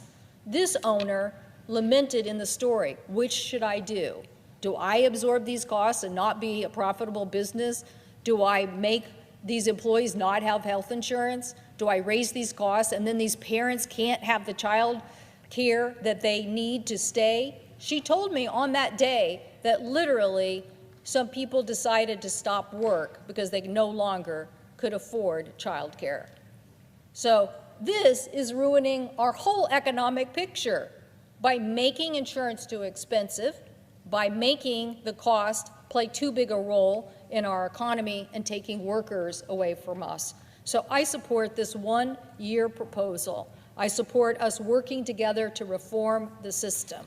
I've championed many things in the Affordable Care Act that have driven down costs, and I will work with any of my colleagues on the other side of the aisle to continue and expand that work, because it is important. It is important for us to continue to have affordability, particularly in health care, as we have a rising baby boomer population reaching retirement age. We have no other choice but then to focus on affordability. I thank the President, and I yield the floor.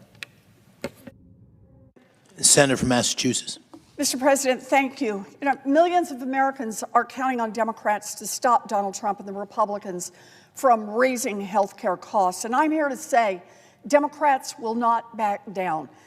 Fighting to lower health care costs is a righteous fight. For too many Americans, health care premiums are going up by hundreds or even thousands of dollars a month. Who has that kind of money? Just this week, I talked to a woman in Florida, practically in Donald Trump's backyard. She is a wife, she is a mother of 4 lively kids, and she is about to lose her health insurance because of Trump's cuts. So what does that mean for her? She has malignant melanoma, and now she is looking at canceling her ongoing treatments because once she loses her insurance, she cannot afford treatment for her cancer. That is deeply, deeply wrong. Democrats are in this fight for the right reason, and Democrats will stay in this fight for the right reasons. In July, congressional Republicans worked hand in hand with President Trump on their biggest passion project, jamming through a bill to hand out massive tax cuts to millionaires, billionaires, and giant corporations. And then, just to put a little extra whipped cream on top of their Republican ice cream sundae, they paid for those billionaire tax cuts by slashing health care coverage for millions of Americans. Every single Republican voted for it, and every single Democrat voted against it. And when the Republicans voted to cut health care funding last July, Democrats said, we cannot sign off on a 2026 budget that cuts health care for millions of Americans. On September 30th, the 2025 budget expired, and Democrats were ready to negotiate to get some of those health care cuts reversed in the 2026 budget, but the Republicans didn't want to negotiate. Nope. The Republicans decided they would rather shut down government than offer a single nickel to help Americans manage health care costs. They told Democrats to vote for the Republican spending bill, take it or leave it.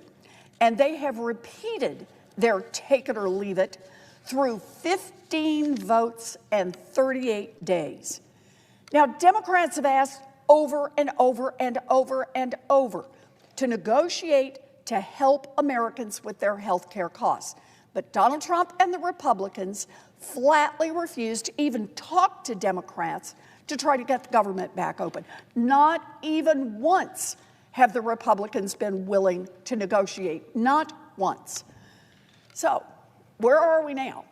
Well, Trump tweeted 7 times in one day about his brand new marble bathroom at the White House, while Americans turn to crowdfunding to pay for their health care and grocery bills. Trump hosted a Great Gatsby-themed party while he turned off food assistance for millions of Americans. You know the message to 42 million Americans from Donald Trump? Eat dirt.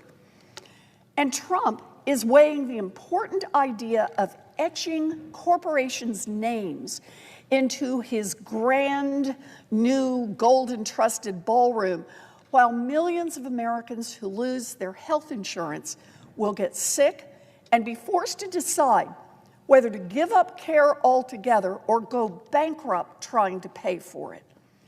Meanwhile, Republicans in Congress are in disarray. The House is now in its 7th week of paid vacation. They couldn't reopen the government if they wanted to because they aren't even in Washington to vote. They have members, Republican and Democratic members, who want a deal on health care. But Speaker Johnson just says, nope, everyone spend another week on paid vacation. And here on the Senate side, Republicans are in chaos. Leader Thune puts the same bill up over and over for the same votes, but he won't talk about changing a single word. And now he can't even organize a vote among Republicans to reorganize the government. Instead, Republicans are fighting with Republicans over what to do, and still no one says, let's help families on health care and get the government open. So, Democrats have put a proposal on the table. Lower costs by extending health tax credits for 1 year and reopen government. Do it all in one vote. And during this next year, we will continue to work to make our health care system work better. It's a common sense plan that helps people across this country and that gets our government open. The Senate could do its part to reopen government in less than an hour. We can do it right now, this afternoon. We just have to put the interests of the American people ahead of politics. Americans are demanding, urging, begging Congress to do something. Do something before Americans are forced to get sicker and sicker before they can get health care. Do something before health care costs go up and up and up for everyone in this country. People are sick of Washington politics. So we ask our Republican colleagues, help us do what is right for the American people and help us do it right now. Mr. President, I yield the floor.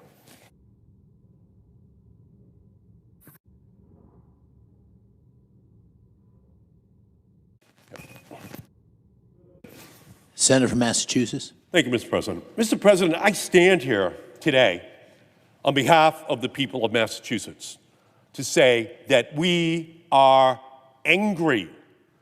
We are angry that Trump and MAGA Republicans are doubling the cost for millions of Americans, and their health care bills are going to skyrocket when they promise lower prices. We are angry that Trump and MAGA Republicans are stripping Medicaid from the most vulnerable people in our communities. We are angry that Trump and the MAGA Republicans are making families with hungry children go to food pantries for their next meal, forcing families to choose between groceries and rent. We are angry that Trump and MAGA Republicans are using public servants as pawns in their hateful political games. And we are angry that during all of this, the Republicans have refused to come to the negotiating table. The House of Representatives has been out for 6 weeks. They're in a political witness protection program across our nation, refusing to come to Washington to sit down to negotiate on these issues. And Americans are counting the hours that are left to solve this health care crisis for them and their families. They're looking around for help. They're looking around for hope. And they are all looking instead at cruelty, pain, fear. That is the agenda of Trump's MAGA Republican Party. Last weekend, I met with Jeff from Natick, who is fighting stage 4 lung cancer.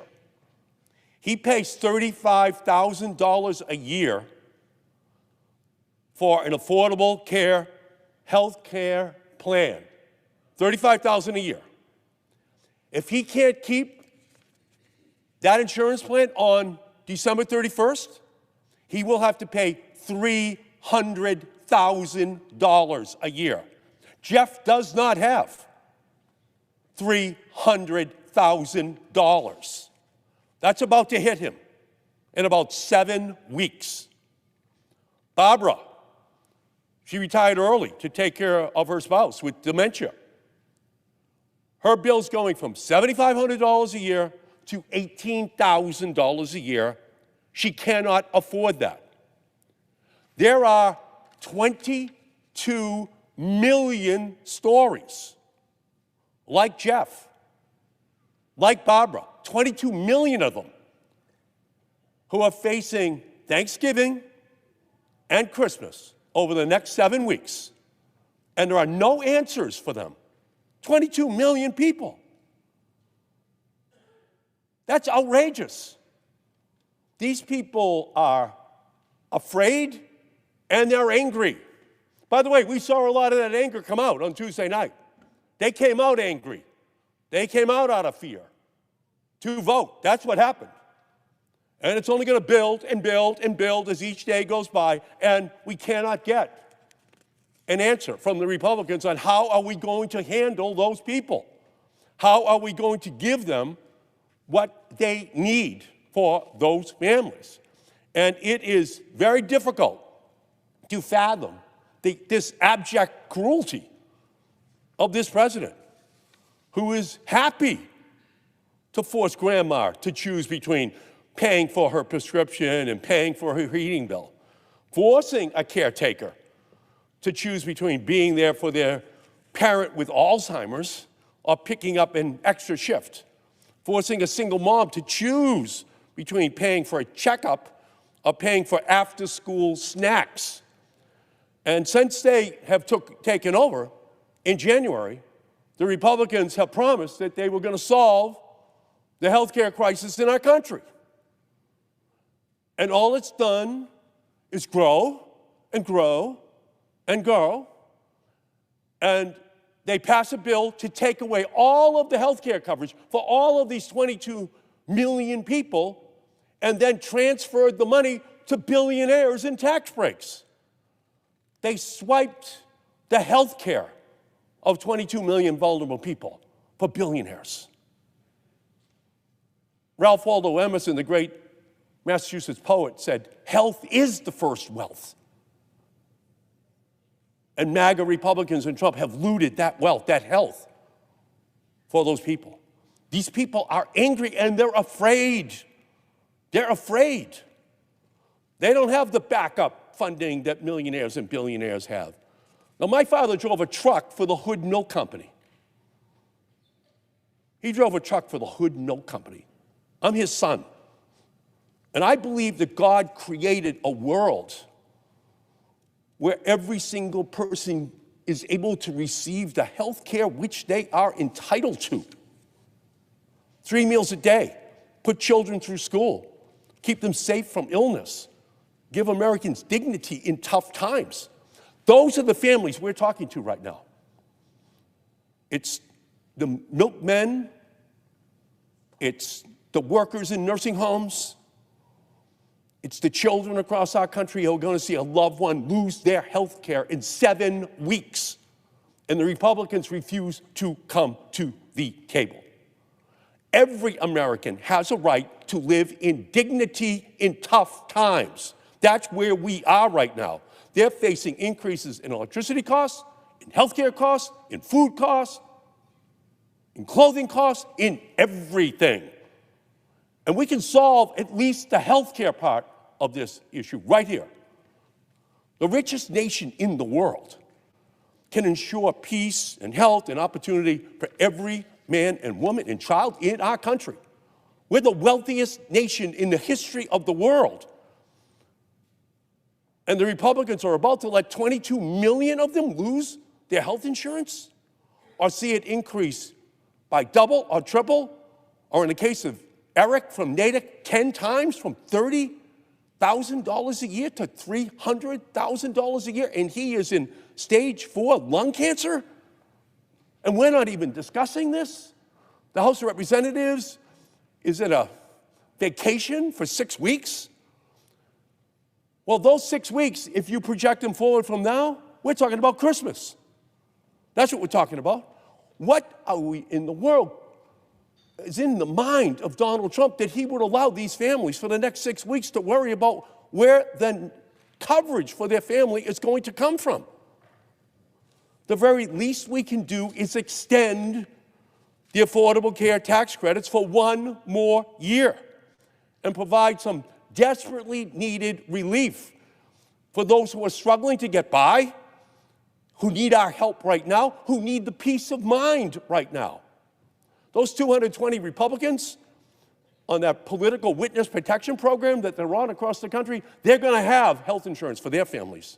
They don't have to worry this Thanksgiving or Christmas about the conversation that's going to take place. And all we're asking for is a vote to provide that health care for the next year for those families and reopen the government so the federal workers can get paid and go back on the job. Pretty simple. And we're looking for any Republican anywhere to come and discuss it with us, negotiate it with us. And they just keep saying no. So this anger that people are feeling, these people are pissed off at the federal government, pissed off that they're losing coverage for their family members. And they want the Republicans to come to the table to solve this problem. What we saw on Tuesday night was the beginning of this anger being translated into action. They asked the ancient Greek philosopher once, when would we know true justice? And he answered, we will know true justice when those who have not been harmed are as angry as those who have been harmed. And across our country right now, those who have not been harmed are angry on behalf of those who are about to be harmed. 22 million people losing their health insurance, seeing skyrocketing health insurance rates. Families, 42 million of them without food stamps, without SNAP programs for nutrition for their families. People are angry, and they deserve an answer. And all we're asking for is 1 year so that we can negotiate this issue. 1 year so we can give peace of mind to 22 million families that they know they will have health insurance after this Thanksgiving and Christmas. I thank you, Mr. President. I yield back.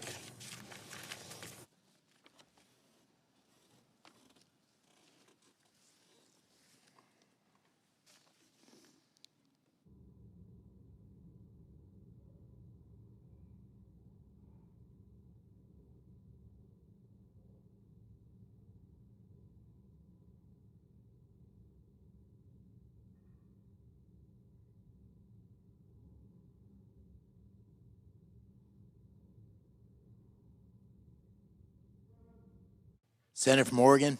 President, I support this proposal and would like Americans to know why. Since before Donald Trump was sworn in for a second term, Senate Democrats have known that this is a health care problem for millions of American families that cries out for fixing. Again and again, we asked our Republican colleagues to work with us, sit with us, and negotiate improvements in a black-letter law that makes Americans' health care better.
things that need to be fixed, and we can do that, but we got to reopen the government and give people a little bit of hope.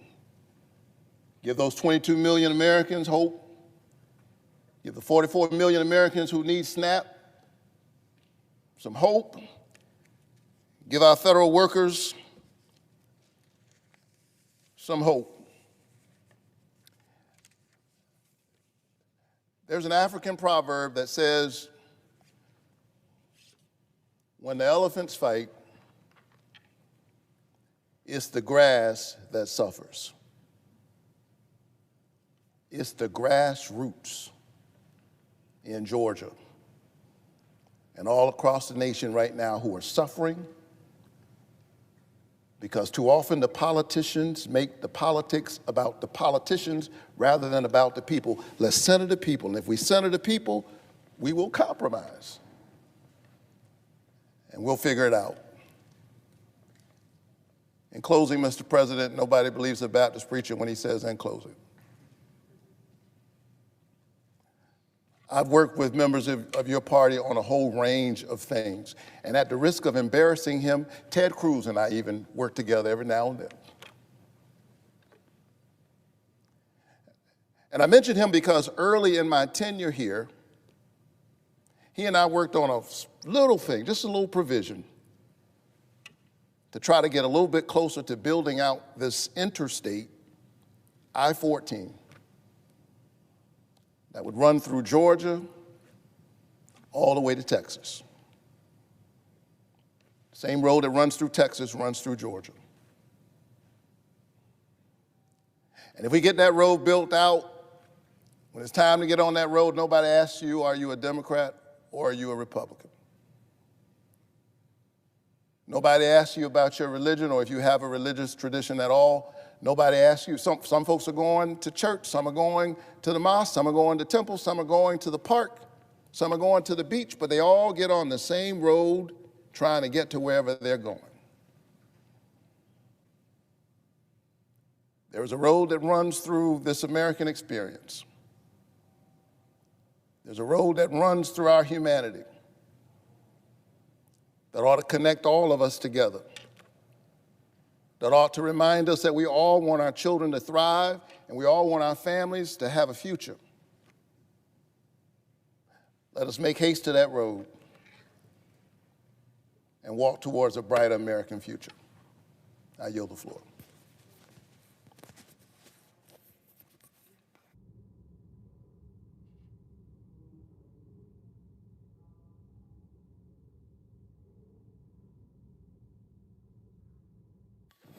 Mr. President. Senator from Minnesota. I note the absence of a quorum. Clerk will call the roll. Ms. Alsterbrooks.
Senator from Wisconsin. Without objection. Mr. President, I came to the floor 2 weeks ago with a completely nonpartisan, very sincere attempt with a bill that we called the Shutdown Fairness Act to simply pay the federal workers who we were requiring to work. The finest among us, the members of our military, people in federal law enforcement, TSA, the air traffic controllers who keep our skies safe. Now, when I was asking the Senate to proceed to that bill, the senator from Maryland offered an alternative. He called it the True Shutdown Fairness Act. The main difference is his was only going to be for 1 year. My bill's permanent. Permanently stops using federal employees and the American public as pawns in these sick partisan games. The other difference was my bill is focusing on the people we were forcing to work. His bill added furloughed workers.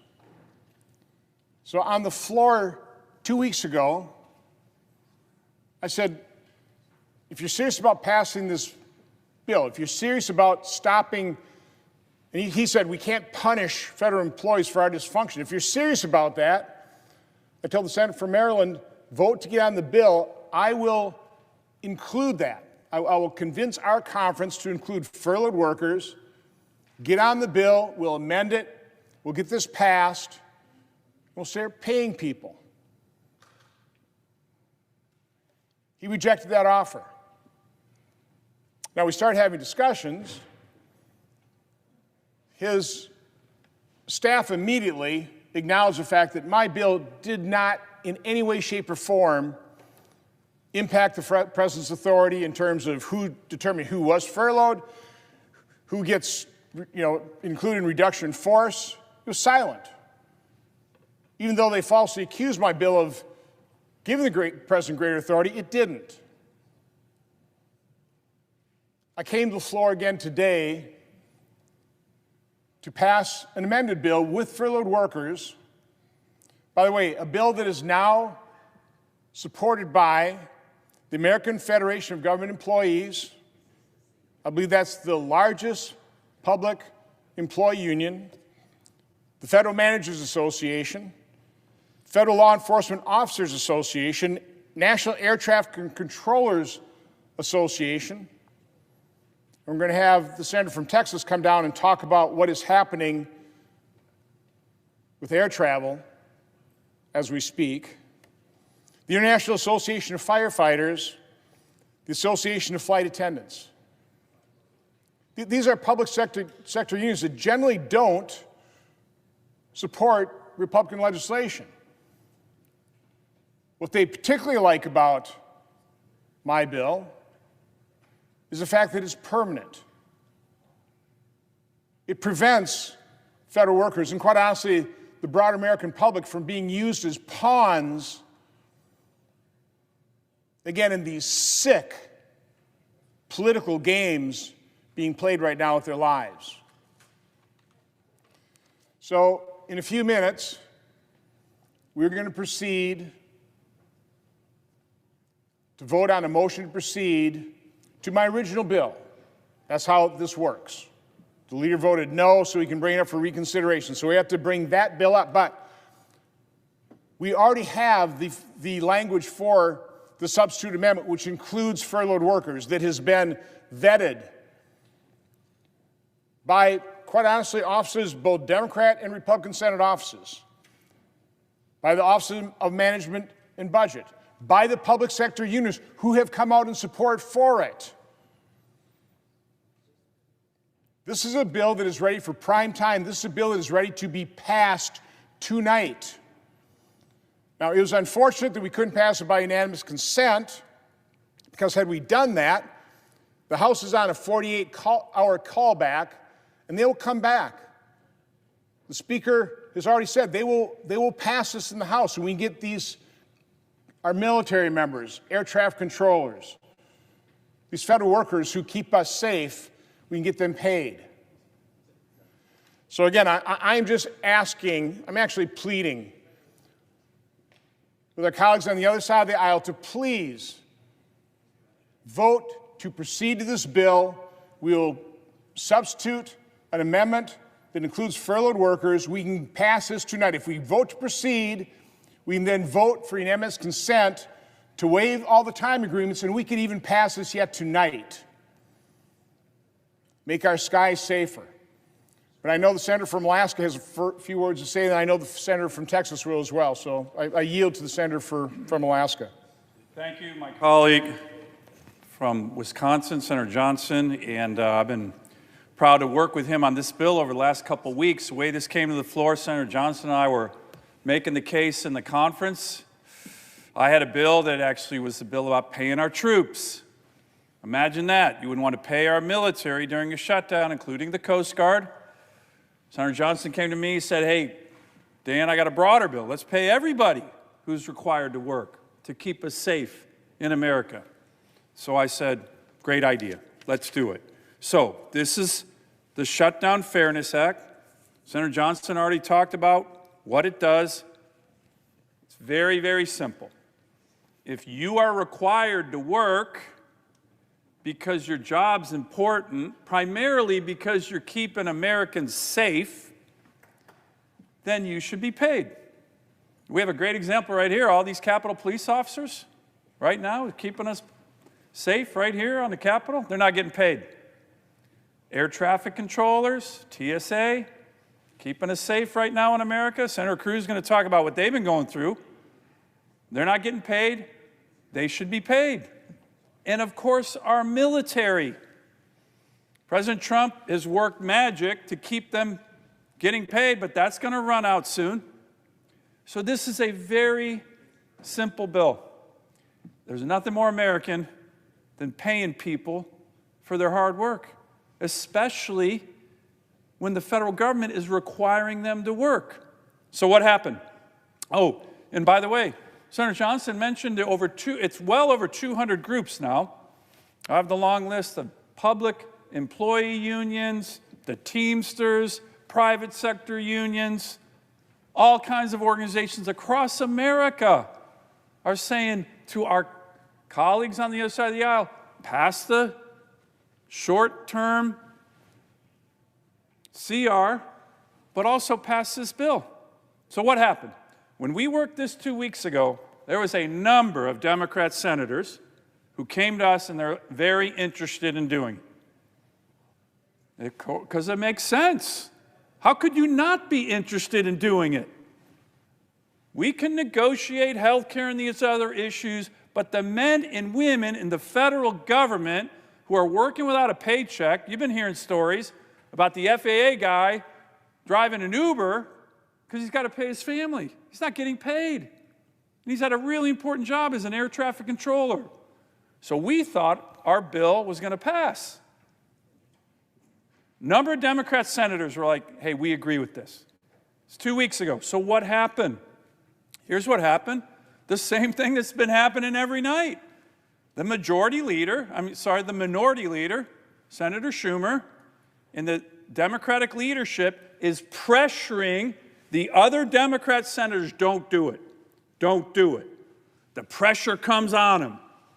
It's happening right now. The pressure comes on. Don't do it. We got to make sure the left wing of the party's happy. You heard Senator Schumer recently that we're, quote, winning. We are winning the shutdown. I'll tell you who's not winning the shutdown. By the way, I have no idea who he's talking about when he says we, but I'll tell you who's not winning the shutdown. The men and women in America who work for the federal government who aren't getting a paycheck and are required to work. So that's what happened last time. Democrat senators are going to vote for our bill. And the leadership on the Democratic side, because they want to use these people as leverage, convince them, pressure them not to vote for it. So I hope my Democrat colleagues, at least 9 of you, actually it's 8 of you, have the courage to look at your leader and go, you know what, Chuck, sorry, I'm going to pay the Marines. I'm going to pay the Navy. I'm going to pay the FAA. I'm going to pay TSA. And we're certainly not going to use them, as Senator Johnson said, as pawns. Because right now they're being used as pawns. So here's the deal. To my Democratic colleagues, 2 weeks ago, a number of you were going to do this. We had discussions. And then you kind of got pressured to not. Show some courage. Walk up and vote with us to pay the men and women in America, federal workers who are keeping us safe and haven't gotten a paycheck. There's nothing more American than that. Have the courage to do it. I yield back to my colleague from Wisconsin. And I want to thank the Senator for Alaska. He has been so dedicated. He's been so tenacious in making sure the finest amongst the men and women of our military get paid, and then signing on to my effort to broaden this to all federal employees. Again, as you said, they shouldn't have to go to food banks. They shouldn't have to drive DoorDash to pay their child's tuition or to feed their families. This is ridiculous. But we had a chilling report from the senator from Texas, the chairman of the Commerce Committee, in terms of what's happening with air traffic control in terms of our skies. But before we turn to the senator from Texas, we're going to go to the senator from Wyoming has a few words to speak on this bill. Thank you, Mr. President. And I want to thank Senator Johnson for his dedication to try to pry the federal workers who are being used in what is a political battle, and I want to excuse them from a partisan political battle that is not of their making, so they can go back to work and serve the American people. So what we have here is a political standoff between Democrats and Republicans in Congress. It has nothing to do with the air traffic controllers. Some of them are Democrats, some are Republicans. It has nothing to do with any other essential or furloughed federal worker. Some of them are Democrats and Republicans. Some of them probably agree that we should shut down the government so insurance companies can make billions more dollars off the American taxpayers under Obamacare. Some of them are Republicans and think that we should open the government and work out this health care mess after we open the government. But regardless of that, they're not in a position to make those decisions. We are. So here we are, in the longest shutdown in government history. The Congress is responsible for it. It's political, it's not policy-driven. So since we're going to argue about politics and who's winning and who's losing and who's setting themselves up to have the next president or win the midterms, instead of worrying about whether the airways are safe, whether WIC is funded, whether SNAP is funded, whether workers are funded, whether the military is funded, since we're going to fight over who's going to win the election a year from now, let's excuse the people who are not responsible for this dysfunction from our dysfunction. That's what Senator Johnson is trying to do. Now, we all agree, Democrats and Republicans, that this is not fair to federal workers, people who are in the military, who are air traffic controllers, who are essential, who are furloughed. It's not fair to them. We all agree.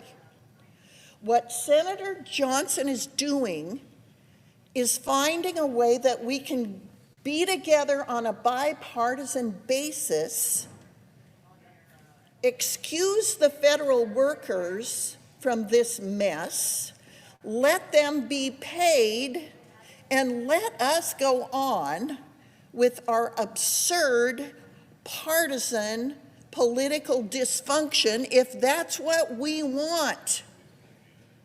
If we want to fight about health care, it's my opinion we ought to do it after we fully open the government. But if we're not willing to do that, let's at least let the federal workers off the hook. I applaud Senator Johnson. I applaud Senator Sullivan. I applaud Senator Cruz.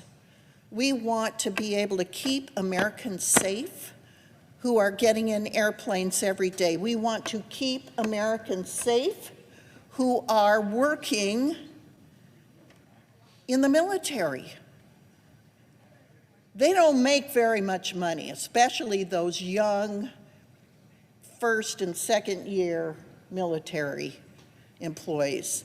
And some of those have young families. Some of those have spouses. So I'm telling you, they don't make much money. And then you withhold their pay.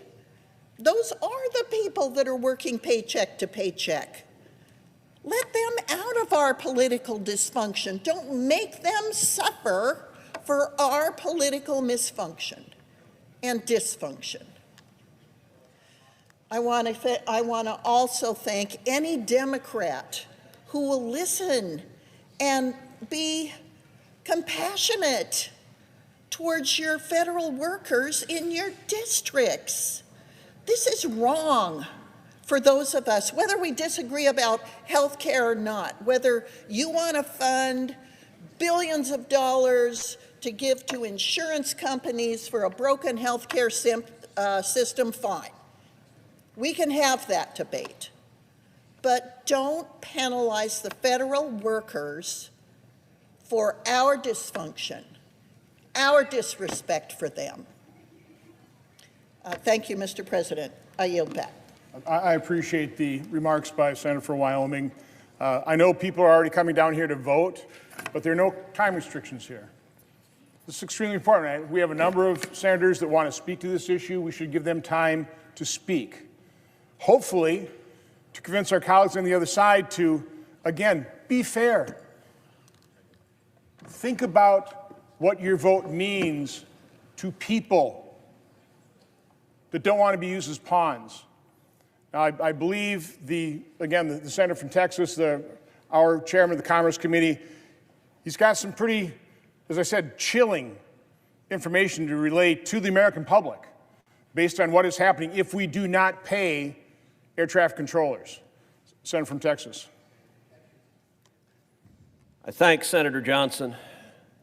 It is day 38 of the Schumer shutdown, the longest government shutdown in the history of the United States.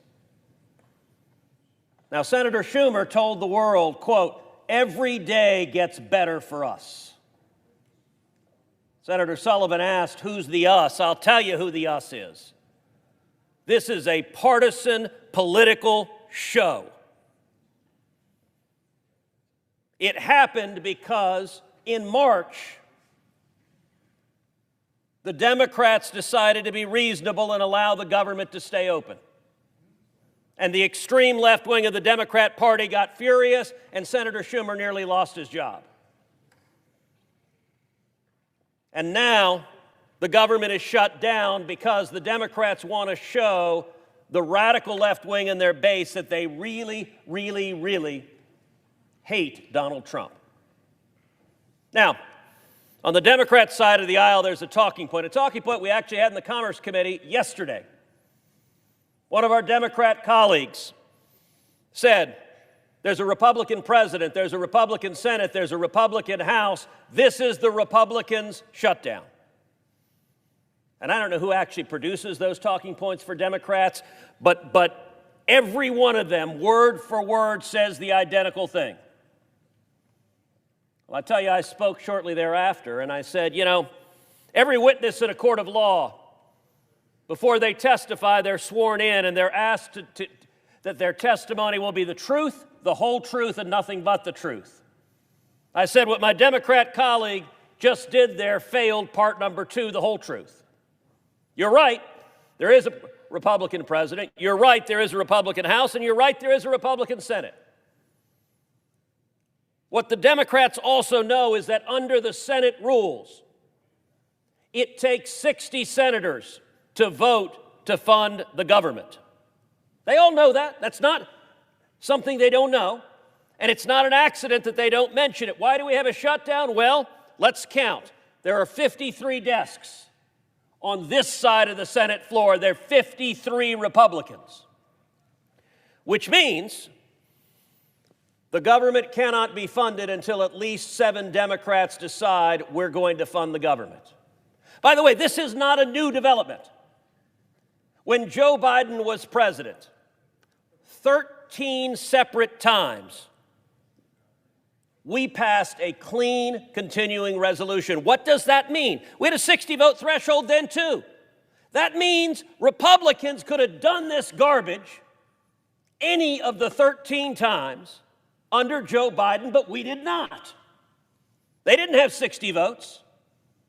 What was different when Joe Biden was president is Republicans voted with the Democrats to allow the government to stay open. And by the way, in March, the Democrats knew that was the responsible thing to do. It does not take much on the magic Google machine to get video of every one of these Democrats saying on TV, government shutdowns are reckless, they're irresponsible, they're wrong. They all know that. But you know what they're counting on? I look up and the press gallery is virtually empty. They're counting on ABC, NBC, and CBS lying to the American people. They're counting on CNN lying to the American people. They're counting on MSNBC lying to the American people. This is not complicated. 14 times the Republicans on this side of the floor have voted to open the government. And 14 times Democrats have voted to keep the government closed. And then, after they vote to keep the government closed, the Democrats walk out to the reporters and say, gosh, I can't believe the Republicans closed the government. That's when a reporter is actually supposed to do something really radical. It's called report. The person telling me he or she is upset at the government shutdown, why did you vote 14 times to keep the government shut down? Now, there are lots of aspects of this that are painful, but there's one in particular that is impacting American families all over the country, which is any family that is traveling for work, traveling to visit a sick relative, traveling to go to a funeral in a family, traveling to go on a family vacation. There are right now over 50,000 TSA agents. Many of them are going to work. They're not getting paid. They miss their paycheck. There are right now more than 14,000 air traffic controllers. Many of them are going to work. None of them are getting paid. That means they're trying to figure out, their last paycheck didn't come, they're trying to figure out, how do I pay my mortgage? How do I pay my rent? How do I pay my food? How do I feed my kids? How do I take care of medical bills? You know what the answer from the Democrats is? Every day gets better for us. If you're hurting and not getting a paycheck, Senator Schumer's answer, I do appreciate his doing the Mr. Bird's tent with his hands. I wish he'd started off with excellent. But that is, in fact, his quote, every day gets better for us. On Wednesday, there were over 15,000 flight delays. On Wednesday, there were over 600 canceled flights. Delta Airlines has called on the Democrats, vote to reopen the government. United Airlines has called on the Democrats, vote to reopen the government. Southwest Airlines has called on the Democrats, vote to reopen the government. American Airlines has called on the Democrats, vote to reopen the government. The National Air Traffic Controllers Association has called on the Democrats, vote to reopen the government. Yesterday, I had a conversation with the administrator of the FAA. It was chilling. As everyone knows, the FAA announced that it is putting in place a mandatory 10% reduction in flights in the 40 largest airports in America. What the administrator of the FAA told me yesterday on the phone was why. And here's what Administrator Bedford said. He said, last Friday, which was Halloween, half of the busiest 30 air traffic control facilities were short-staffed. That includes New York, Austin, Newark, Phoenix, Washington, Nashville, Dallas, and Denver. I want you to listen to this next statistic. Nearly 80% of the air traffic controllers in New York City called out. They did not show up to work. Nearly 80%. Senator Schumer represents New York City. Nearly 80% of the controllers called out on Halloween. There were rampant delays. The FAA said the aggregate data, the whole national airspace system, looked okay. But then they deaggregated the data, looking at the 40 biggest airports in particular. It painted a very different picture. Here's what the administrator of the FAA told me. Pilots filed more than 500 voluntary safety reports about air traffic control problems they were encountering. Air traffic controllers that were fatigued, that were tired, they were making mistakes. And what's the Democrats' views? Well, there's an old line that a gaffe is when someone in Washington accidentally tells the truth. You heard Chuck Schumer say every day gets better for us. Here's what one Democrat aide told CNN. Another senior Democrat aide said, as long as public perception is in their favor, the party will not concede short of, quote, planes falling out of the sky. That's out of the words of the Democrats themselves. Let me tell you, as chairman of the Commerce Committee, part of our responsibility is to oversee the FAA and to do everything possible to ensure safety. Turning to my Democrat colleagues saying, this is not a joke. First of all, the shutdown happened because Senator Schumer had to demonstrate he was tough, so he didn't get primaried by AOC in New York. Then the next threshold was the No Kings rallies. They had to show they were tough enough that when radicals were marching in cities across the country, they were as angry as the blue-haired, angry radicals. Then we had Election Day. They were going to keep everything shut down to Election Day because it energized their base. And then Democrats won elections in the very blue state of New Jersey, the very blue state of Virginia, and the insanely blue city of New York City. And suddenly Democrats said, holy cow, our really left-wing voters like it when we shut the government down. Are there any Democrats on that side of the aisle for whom responsibility matters? Or is every one of them proud to say, we will keep it shut down until planes fall out of the sky? God forbid that comes to pass. Over 500 voluntary safety reports about air traffic controllers. You got air traffic controllers driving Uber to pay their bills. And here's the good news. We can resolve it right now. Senator Johnson's bill that we will vote on in just a few minutes is very simple. It says any federal worker that goes to work will be paid. If you have to work, if you're a soldier, if you are manning the wall, keeping this country safe, you're being forced to work, you'll be paid. If you're a Border Patrol agent, if you're an FBI agent, if you're a TSA agent, and you have to work, you'll be paid. And if you're an air traffic controller and your job is literally keeping, Mr. President, your children and my children safe when they get on an airplane, you will be paid.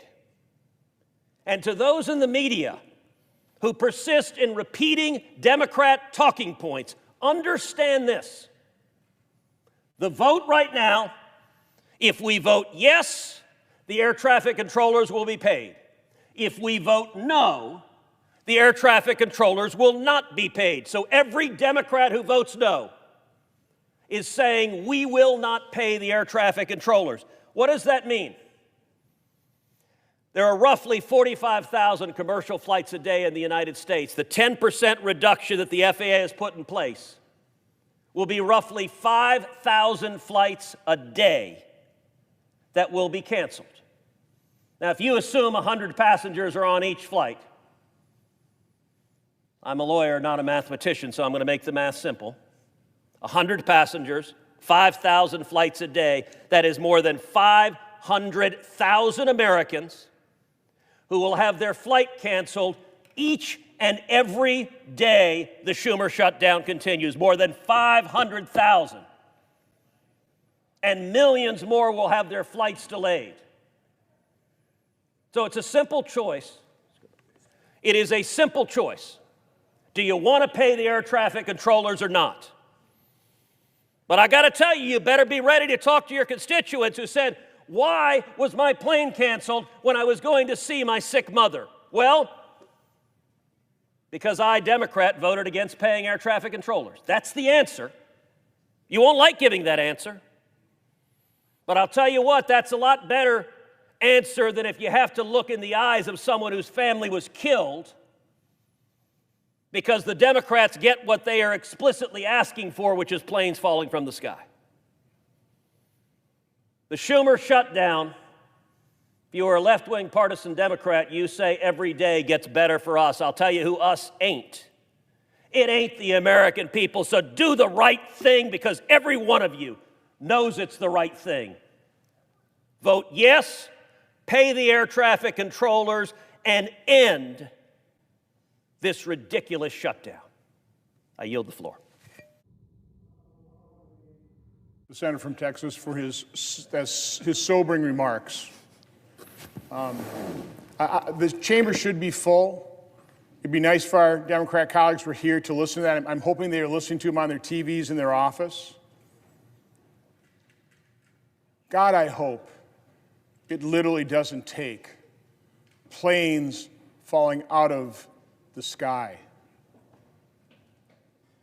Tonight, you can continue your shutdown, but you can vote to pay the air traffic controllers, so that is far less likely. If you vote no, and God forbid it actually happens, can you live with yourself? I came to the floor 2 weeks ago in as nonpartisan fashion as I possibly could, begging Democrats to pay people that are forced to work, that are keeping our skies safe, that are keeping our nation safe. 2 weeks later, we haven't done it. This isn't partisan.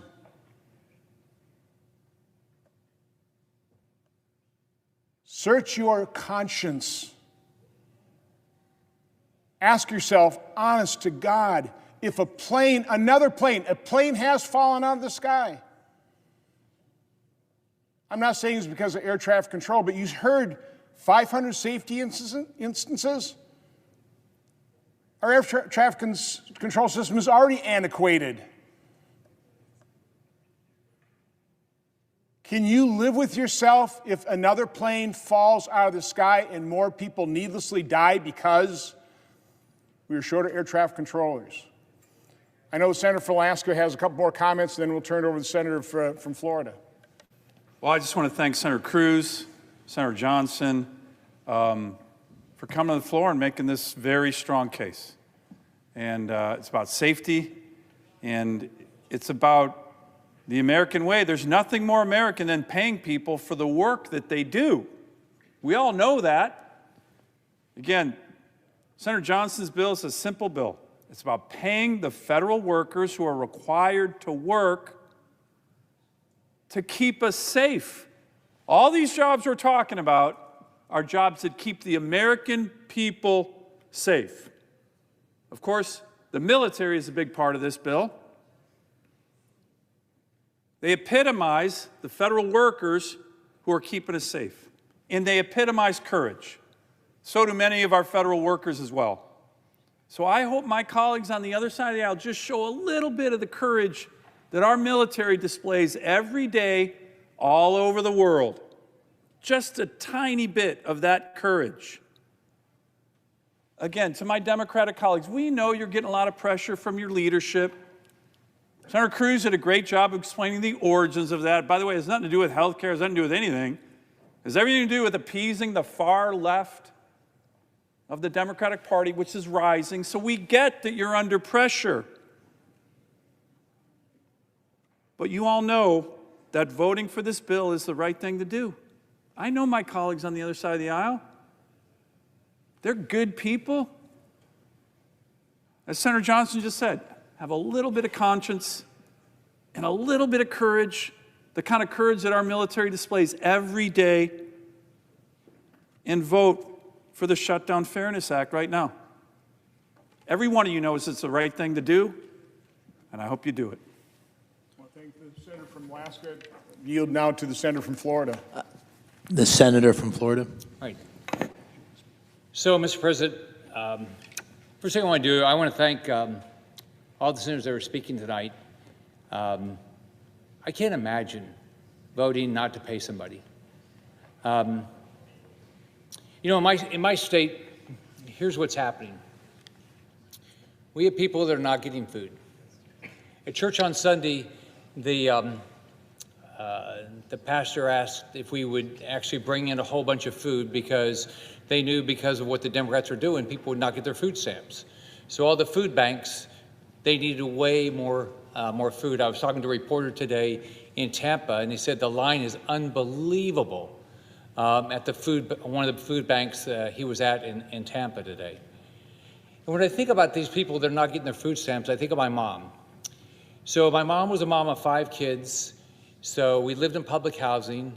I never met my dad, and she had to go to farm-to-market stores and ask for food. She never got food stamps, but she had to go ask for food. So just think about what's going on around our country. There's people right now worrying about if they're going to feed a 2-year-old little kid. Can you just imagine what that mom's doing? I mean, I just can't imagine how anybody ever could vote to shut down the food stamp program to not feed kids. Then let's think about all these people not getting paid. So I'll give you my experience. When I was 19 years old, I got married. I was an E2 in the Navy, and I was making $332 or $334 a month. So that same person today, and my wife and I, she was making $75 a week as the legal secretary. So those people, if something like that, I didn't have $25 in the bank. They wouldn't have said, oh, it's okay not to pay the rent. Any costs we had, no one would have said, oh, don't worry, you don't have to pay it now. And so that's what's going on with our military. They have mortgages, their kids have school costs, their kids want to play sports, they might have medical bills, and my Democrat colleagues are saying they don't care.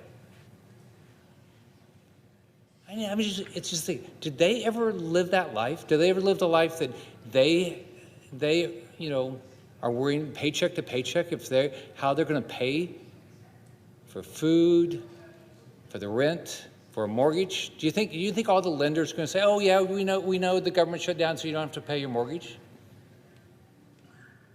So I just don't know how you could not have a heart to open up government. I mean, we can have a policy disagreement every day, and we should. But to not make sure people get their food stamps, not make sure that people are showing up today, as Senator Cruz said, trying to keep us safe in the skies, our military that's trying to keep our freedoms, and the Democrats don't care if they get paid or not. Now let's think about it. Since I got up here, this is my 7th year, I've had a bill that says no budget, no pay. Right? The Democrats have blocked it, including yesterday, because they want to get paid even though they are making the decision that other people don't get a paycheck. They're not willing to give up any of their pay because, like one of them said, He has a mortgage. Why would he be expected to give up his pay? Well, they're doing it every day to all of our federal workers. I just can't imagine doing that. So what I'd say to my Democrat colleagues, open the government. Pay our workers. Make sure people get food, have food on the table. Don't ever, ever, ever in your wildest dreams do that to people in our country. It's wrong to do what you're doing. Senator Schumer came out and said he had a proposal. It's a joke. It's a complete joke. And I'll tell you why. Let's think about what they want to do. For us to be able to make sure that we start paying people, they get food stamps, they want to make sure insurance companies continue to get rich. So their proposal doesn't do anything. So right now, people don't lose their Obamacare subsidies. It's people that make over 400%, that's over probably $128,000, $130,000 a year, get subsidies for their health care. You could be a millionaire. You get a subsidy. So you say he wants to make sure millionaires get a subsidy for people to possibly get any food. Then he knows that Republicans are not going to continue to support a program that pays health care for illegals. That's wrong. Has taxpayer paying for abortion. That's wrong. Has taxpayers paying for trans surgery. That's wrong. Making sure there's about supposedly 4 to 5 million people don't even know they have these subsidies because it's just going directly to an insurance company with no responsibility by a consumer. All you have to do to sign somebody up is know their name, their birth date, their address, sign them up, insurance companies get all the money. Why would we ever support something like that? So I want to thank my colleagues. I can't imagine. It's heartless to not make sure people have food. It's heartless to make sure people don't have money if they're working. And so if the Democrats vote against Senator Johnson's simple bill to pay people that are busting their butt to keep our freedoms, keep us safe, do all these things, I don't know how you can go home and feel good about what you're doing. I yield my time. I want to thank the senator from Florida. I see the senator from Michigan. I believe he wants to speak to this bill. We will have the last word, but if he wants to get ready, I don't know. Let the chair. I'll recognize the senator from Michigan, and then we can go back to the senator from Nebraska.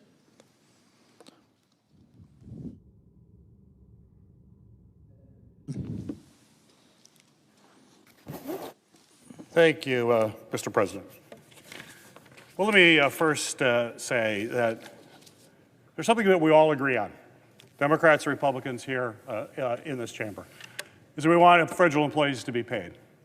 It's simply unacceptable that they have to work and come to work every day, do their job, and not get paid. That's why we got to end the shutdown as quickly as possible. We're focused on doing that. But that's not really exactly the total story behind the Johnson bill. I have legislation to pay federal employees now. We could vote on that now. I offered it in a UC request from my colleague from Wisconsin and said, we have a bill to pay all federal employees right now. No strings attached, no language that gives the president more power, more flexibility to do things that we should not want him to do. But my Republican colleagues don't want to have that bill. Senator Van Hollen, another colleague of mine, has a bill to pay it. It has complete support of Democrats. Let's pay them. We have two bills that if we put on the floor right now, we could pass. If my Republican friends really want to do it, we could pass it with 100 votes. And I'm happy to, it's my bill, but any of you can sign it. I offered it to my colleague from Wisconsin. It could be your bill. Give it. I don't need any authorship of it, but it's a bill that does exactly what my colleagues across the aisle are saying, just pay federal employees. That's what it would do, and yet that's rejected. So why? Well, there's a little bit more in this bill. In fact, the Johnson bill before us actually creates an unlimited and permanent slush fund for President Trump to use. You're not going to get support here from us to transfer what should be congressional power to be able to determine when we want money spent, it actually gets spent the way it should be. It's not about passing a slush fund to the president. The president could justify the transfer of this money elsewhere. This is something clearly the administration wants because it's going to give the White House more power. The bill adds presidential authority by omits the regular safeguards that we include in normal funding bills to ensure that money actually goes where Congress intends. Now, we've been seeing a lot of that. The president basically is just thumbing his nose at Congress every day. Unfortunately, my Republican colleagues say, well, that's okay. If the president doesn't want to listen to the Congress, that's okay with them. You know, we are a co-equal branch of government. We're elected by the people back home to represent our people as senators. We're not here just to rubber stamp a president. I know a lot of my colleagues on the Republican side of the aisle, I'm surprised because a lot of really great people that I have a lot of respect for, and yet we see the president constantly run over Congress, and it's crickets on the other side. No pushback from my Republican colleagues, either here in the Senate or in the House. There's actually, in this bill, there's no explicit guarantee or requirement to actually pay out this money. The administration could sit on this appropriation. We're just blank check appropriation for employees, but the administration can just sit on it for some, or those particular programs they don't like. That's why in a normal appropriations bill, we put in language to prevent that. Now, granted, the president has been ignoring Congress, but at least we put it. We're saying these are the rules. Congress has the power of the purse. It's Article 1 of the Constitution. And yet a lot of my colleagues don't seem to take that to heart. So most appropriations bills, including the current House continuing resolution proposal, actually includes restrictions on how funding should be used. The Johnson bill includes no restrictions. And we know that Trump has shown that he will abuse the budget process in very novel ways. He has said that he will refuse to pay back pay to workers even when Congress has explicitly said it. This bill hopefully does address that. He's transferred money illegally to pay for his political priorities, and he impounds money whenever he finds any kind of wiggle room to do that. So in a sense, this bill is a Trojan horse. It's there to say we're going to help federal employees, but it's really continued power for the president. I've heard my colleagues say that, the federal employees are being used as pawns. That's what this bill does. It's using federal employees as pawns to give the OMB and the president a whole lot more power to use a slush fund of money in any way he chooses. We know the OMB director, Russ Vought, likes this bill. We know what Russ Vought's about. In fact, I think there was a leaked speech that Russ Vought had. We mentioned this in the committee, and my colleagues, I appreciate them saying how wonderful federal workers are. But this is what the OMB director, who says this is really a good bill, the Johnson bill is a really good bill. He said, we want the bureaucrats to be trauma. They have to be affected by trauma. When they wake up in the morning, we want them to not want to go to work because they are increasingly viewed as the villains. We want to put them in trauma. I hope my Republican colleagues called out Mr. Vought when he said that, because you care so much about our employees. I appreciate that. But when folks in the administration say things like this, please say that is wrong, that we really do care about you. Not when you're trying to put a bill forward that's going to give the president an unlimited slush fund. Let's be real. If you want to pay employees, which I hope you do, if you want to move forward, then take a bill that we know has the kind of guardrails that our appropriation bills normally do to make sure the money is actually spent as we intend in Congress, which is the way it's supposed to work under Article 1 of the Constitution. I still believe in the Constitution. I still believe that we are a co-equal branch of government. We are not simply a rubber stamp for the president. And if we don't change that way, that's how you lose the checks and balances that our founders cared so deeply about. As our founders were debating the Constitution, they didn't trust any of us. They knew, they're politicians too. They knew you can't trust anybody. So they figure we're going to have three branches. We're going to have the judiciary check the Congress and the president. The Congress will check the presidential power. And Article 1 is the Congress. They thought the Congress was the most important one. But they kind of assumed that the Congress would actually exercise its power and check presidential power, not just hand more to them. with a smile and then use a false pretext in order to give that money. So that's what this bill is about. And, you know, I've tried to work with Senator Johnson. I will always want to work with him. We've worked on a number of bills together. We have language. Again, the bills that we have that I've introduced, which is the Military and Federal Employees Protection Act, it's a straight, clean bill. We talk about union support. Every union has supported my legislation. Every union has supported Senator Van Hollen's. And we're now getting unions. Unions are starting to read the fine print on this bill right now. So we have AFSCME that's now come out against it. We got the SEIU that has just come out against it. We have the AFL-CIO that has just come out against it. We have the IFPTE that just coming out. And our union friends are going to read the language of this bill and they're going to like, oh, we should have read the fine print. Like, yes, it's really important to read the fine print. So we can't support this bill. We can support a bill that pays all of our employees, but it's got to be one that has the types of protections that we have in every other appropriations bill that we try to pass out of this body. So I'm going to oppose this, but hopefully we can find a way to work together. We have 2 bills ready to go we can pass today, but with this bill, we are going to object to this one. Mr. President. Mr. President. Is the senator from Wisconsin? Thank you, Mr. President. I'm not quite sure what planet the senator from Michigan comes from, but here in planet Earth, when you read the actual language of the bill, none of these FANA provisions exist in there.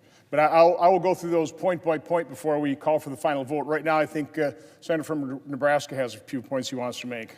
Senator from Nebraska. Right. Thank you, Mr. President.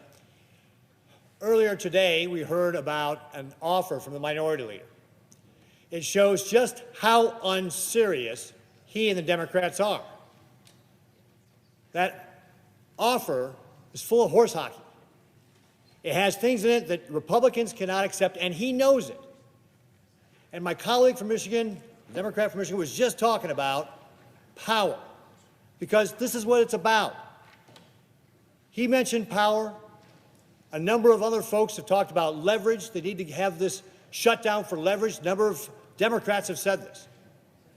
But what I'm here today is to talk about people, not leverage, not power, people, air traffic controllers.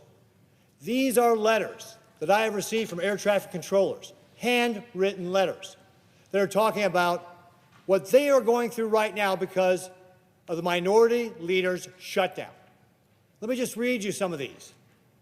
My wife suffers from a chronic autoimmune disease that without her medication would cripple her. Our monthly copay for her specialty medication is $2,800 a month. We have less than 2 weeks before her next round of medication is due. Our situation is not sustainable, even with pulling money from our savings. That from one of our air traffic controllers in Nebraska. Here's another one. Each shutdown gets harder than the last. The mental stress of the unknown gets harder each time. With my growing family and medical bills for my family, it gets harder every time. Both my children have neurological disorders that require constant monitoring and medical care. I take pride in my job and the service we provide here at Omaha Approach Control. As a patriot and a veteran, I take my federal oath seriously. I will always continue to do my job and keep the skies safe and expeditious. Or here's another one. Myself and my family, to include my 3-year-old daughter, are struggling to make ends meet. I now have to decide between putting food on the table, paying my mortgage, paying my car note, and many other things I need to survive. Are the Democrats deaf? Do they not hear from the people that they're putting in these situations? This is their shutdown. This is their Biden budget they're not voting for. They voted for this 4 times over the last 19 months, and now they won't because their far left wing tells them not to. We have patriots here who are suffering. Why don't they show some of the courage that these people are and stand up to their far left wing and vote for this bill so that at least the people who are working can get paid? Is that so much to ask? That we pay the people who are actually trying to keep the skies safe? A Democrat staffer was earlier quoted as saying, we're going to do this till planes start falling from the sky. Well, folks, we already heard that the FAA is going to cut back 10% this week on the number of flights because of safety concerns. But it's the people that are the air traffic controllers and our law enforcement and everybody else who is working in a federal job that is not getting paid are paying the price for the minority leader shutdown. Thank you, Mr. President. I yield to my colleague from Wisconsin. Senator from Wisconsin. And I appreciate the comments from Senator from Nebraska. I think the senator from Utah would also like to speak to the bill. Mr. President, I want to commend my friend and colleague, the senator from Wisconsin, for his outstanding work on this bill, the Shutdown Fairness Act. Senator Johnson has seized on something very important here. We're surrounded by people in this very building and throughout the United States and across the globe, people who are faithfully, valiantly working for the United States government. Now, some of them are staffers in this very room, not being paid. Some of them are the police officers we greeted on our way in who are keeping the Capitol Hill complex safe. Some of them are soldiers, sailors, airmen, Marines, guardsmen all over the world who are serving the United States government at risk of life and limb to keep us safe. And there are countless others in different occupations who are not being paid. Why? Well, they're not being paid because our friends on the other side of the aisle are wanting to expand government yet again. They may think that this is the right message, that this is a winning message. This is not. It's not the right message. It's not a winning message, even for them, because it highlights something. It highlights the danger in putting too much trust, too many responsibilities, too many functions in the United States government. So much so that when a crisis like this emerges, and the Schumer shutdown now drags well into its second month, they see that what the American people have previously regarded as a service performed by their government to them is now being held over them to extort even more money out of them under threat of planes falling from the sky. And we're told by Democrat after Democrat on television interviews and elsewhere, well, it's okay. It's okay because this is leverage. This is our leverage. Well, what do they want to use that leverage for? They want to use it so as to paper over the failures, the abject failures of Obamacare, this law that has succeeded in doing exactly one thing: enriching large health insurance companies while making all Americans poorer. Premiums have skyrocketed, coverage has diminished, quality has completely tanked as a result. They know this, they understand this, they see premiums continuing to increase year after year after year. And so what do they want to do with it? Well, they want to spend a lot more money moving forward. Money at a time when the U.S. government is already $38 trillion in debt.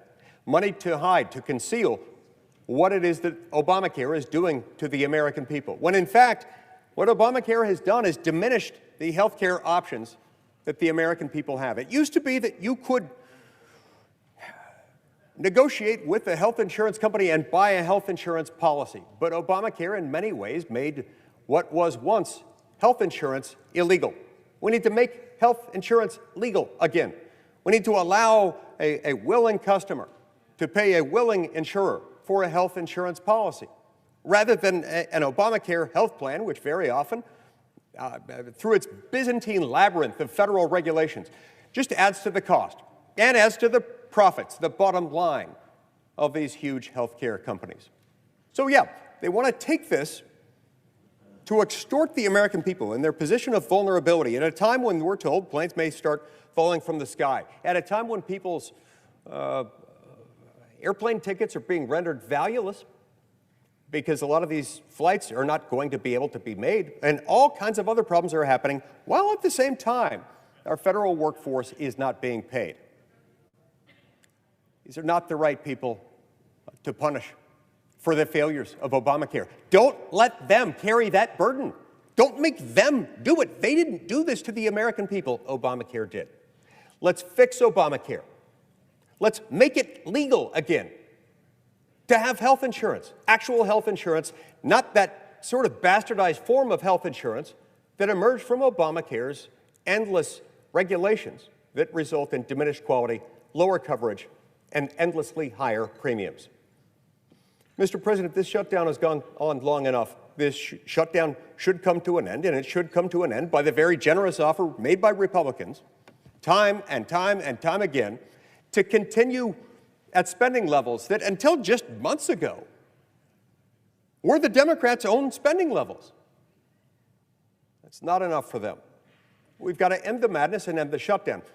At the very least, even if we're not to end the shutdown, we should pass Senator Johnson's bill. We should do that tonight. We should do it right now. Because regardless of what you think we ought to do with Obamacare or any other aspect of government, these workers who have now gone for some time without a paycheck, they should not be required to make this sacrifice, especially when you consider what it's for. Hiding the true cost of Obamacare. That is shameful. Again, I thank and I commend Senator Johnson and his team for putting together this legislation. I'm proud to support it. I wholeheartedly endorse it, and I plead with my colleagues to vote for it, and let's get these workers paid. They deserve nothing less. Thank you. And I want to thank the senator from Utah for his remarks. Senator from Wisconsin. Mr. President, I don't want to spend all the time refuting all the misrepresentations from the senator from Michigan in terms of what phantom provisions he claims are in my bill. There's no slush fund. It is completely silent on presidential authority. I know some people want to reduce authority, but that's a bill that won't be signed. If you want to pay the federal workers, if you want to stop punishing them for our dysfunction, if you want to stop using them as pawns in this political game, that's a demand you have to drop. The money appropriated in this bill will go to pay workers. That also is a false argument. But if you're not quite satisfied with the language, it's been out there and we've been trying to work and get feedback for 2 weeks, and we've gotten excellent feedback from leadership, from discussions on both sides of the aisle, from OMB, trying to perfect this thing. The solution is get on the bill.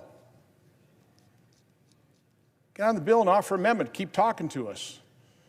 Don't close it down.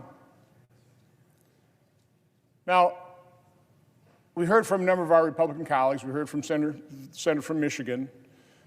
Yeah, obviously, passions are running high. There's a great deal of frustration, certainly on our side, when the other side simply won't take yes for an answer. But I came down here 2 weeks ago in as nonpartisan stance as I possibly could be. Because as Senator from Michigan stated, we all agree that these people ought to be paid. So the way to do that is not offer a bill on unanimous consent that has no chance of being signed to law.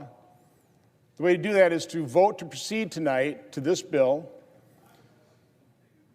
If we could iron out differences, we could yield back time and get this thing passed. The Speaker of the House said he'll already come back and pass this. So we are so close. I realize they're going to be hard partisans. I know they're, liberal unions have now come out against this, but the bulk of the public sector unions are for it. They prefer my bill over anything else that they may also have supported because this is permanent. This ends using federal workforce and, quite honestly, the American public as pawns in these partisan games for all time. Again, the American Federation of Government Employees, the Federal Managers Association, the Federal Law Enforcement Officers Association, National Air Traffic Controller Association. And again, I hope our Democrat colleagues listen to Senator Cruz's chilling and sobering remarks just a few minutes ago, the International Association of Firefighters and the Association of Flight Attendants. This bill has support because it makes so much sense. It is fair. So we had 3 Democrats 2 weeks ago. There are 2 other Democrats who have voted for the House CR. That brings us up to a total of 58. Now, they vote against this because we didn't have furloughed workers. We've added furloughed workers. So hopefully those two will join us. I have talked to enough Democrat senators trying to get their input, trying to get this passed. I know there are Democrat senators that want to vote for this bill, that can vote for this bill.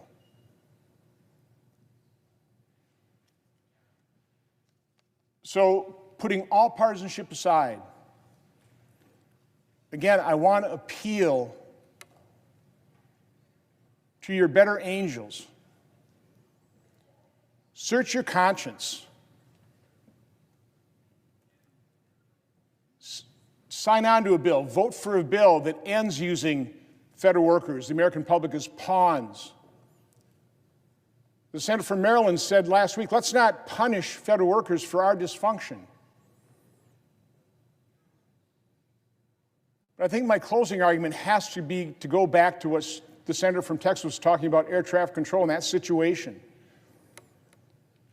500 safety issues reported recently in our skies. Search your conscience. Can you imagine? I mean, honestly, think about it. Imagine what the one Democrat staffer said, that we're going to cling to this until planes fall out of the sky. Think about how you would feel if, God forbid, a plane, another plane, fell out of the sky and people died. How could you live with yourself?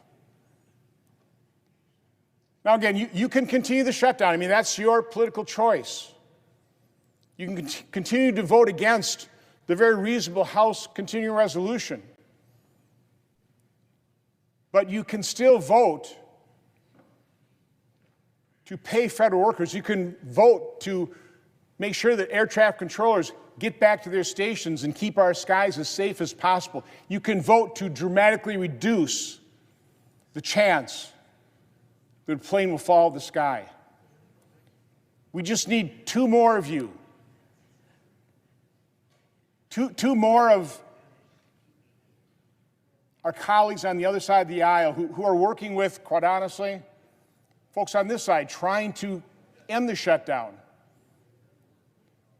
Just two of those that I spoke to that I thought would vote for this. I'm begging you, two more. Let's get on this bill. Let's pay federal workers. Let's make our nation safer. Let's do the fair thing. Let's do the right thing.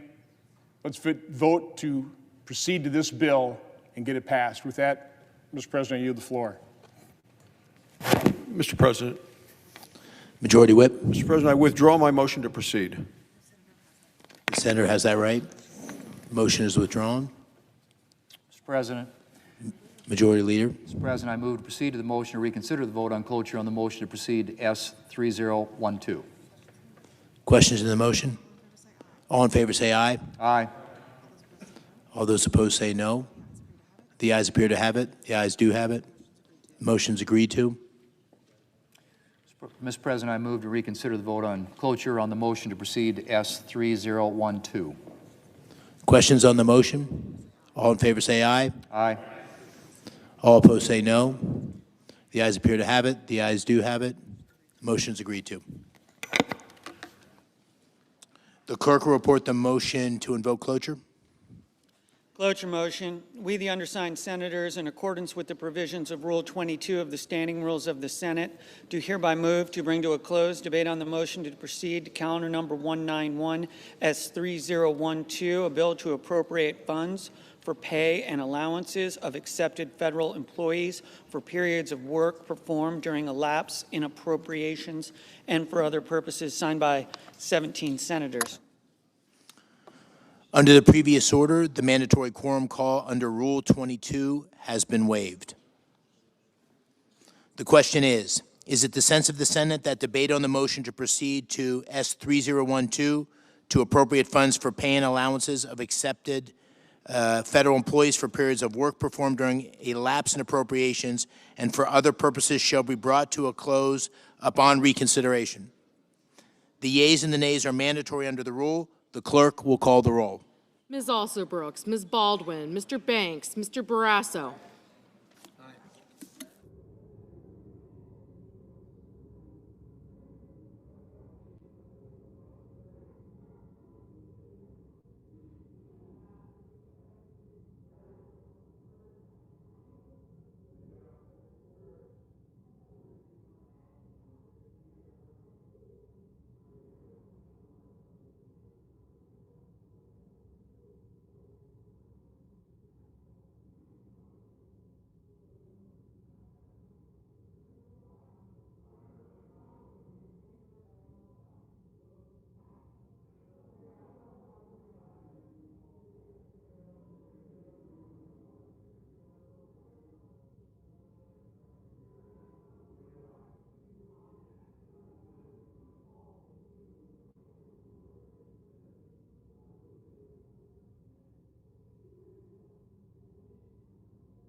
Mr. Bennett, Mrs. Blackburn, Mr. Blumenthal, Ms. Blunt-Rochester,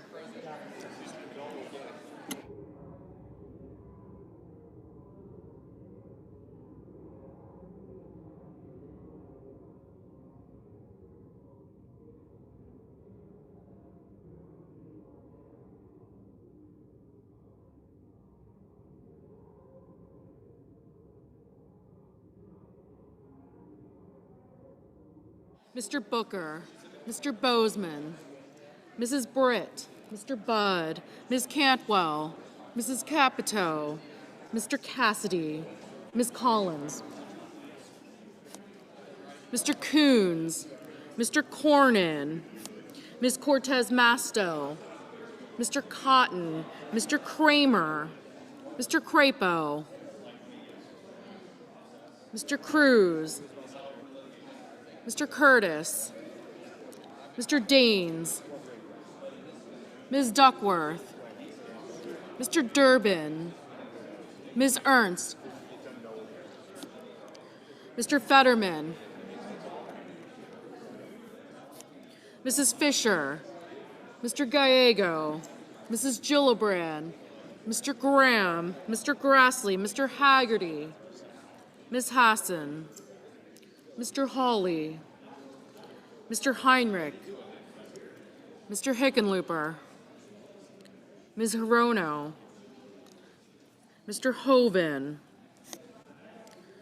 Mr. Husted, Mrs. Hyde-Smith, Mr. Johnson, Mr. Justice, Mr. Kane,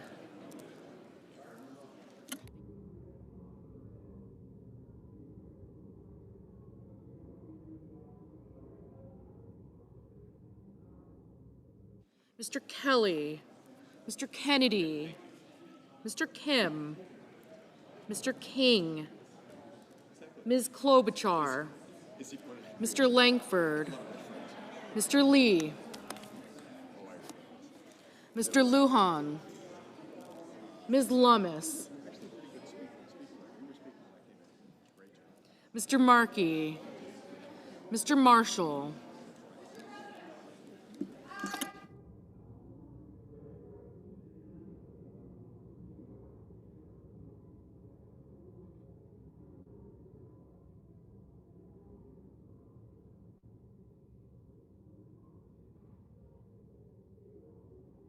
Mr. McCormick,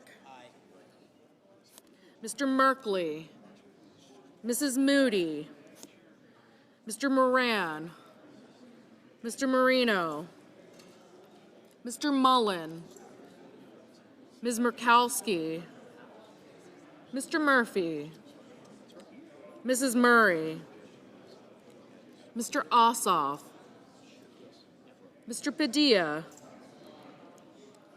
Mr. Paul, Mr. Peters, Mr. Reed, Mr. Ricketts, Mr. Risch, Ms. Rosen, Mr. Rounds, Mr. Sanders, Mr. Schatz, Mr. Schiff, Mr. Schmidt, Mr. Schumer, Mr. Scott of Florida, Mr. Scott of South Carolina,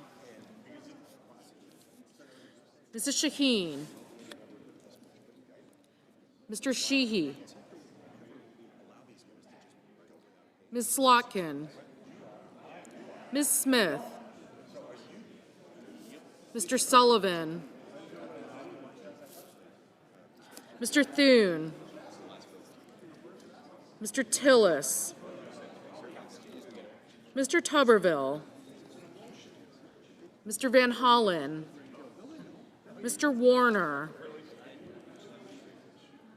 Mr. Warnock, Ms. Warren, Mr. Welch, Mr. Whitehouse, Mr. Wicker, Mr. Wyden, Mr. Young.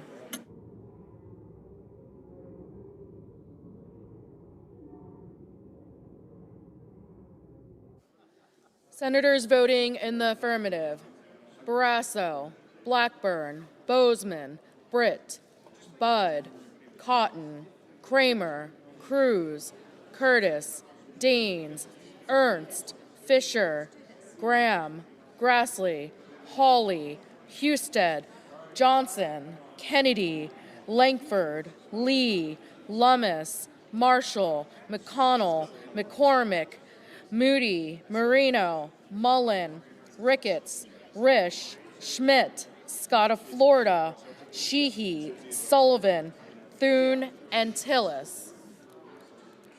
Senators voting in the negative: Bennett, Heinrich, Kane, Kim, Murphy, Murray, Padilla, Peters, Schatz, Schiff, Schumer, Van Hollen, Warner, and Welch. Ms. Slotkin, no.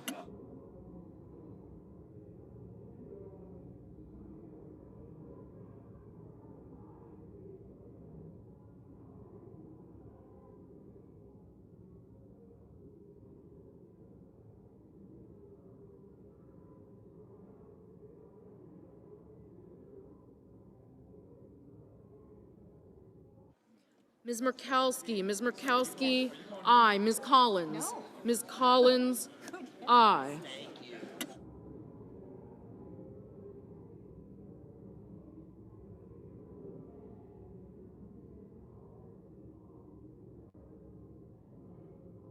Mr. Banks, aye.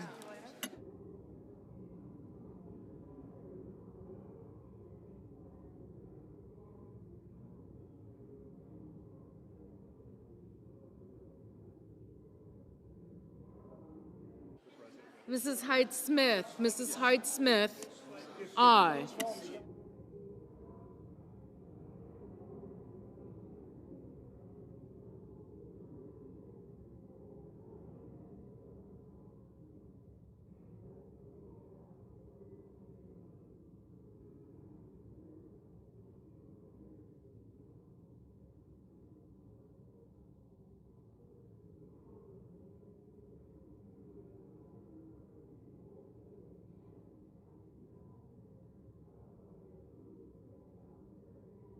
Mr.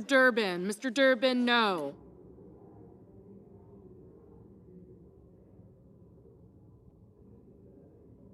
Mr. Justice, aye.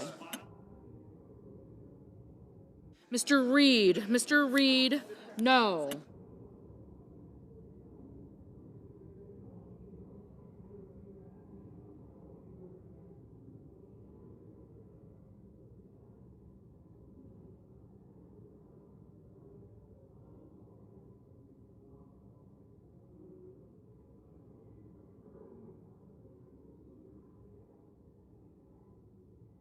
Ms. Blunt-Rochester. Ms. Blunt-Rochester, no. Ms. Cantwell. Ms. Cantwell, no.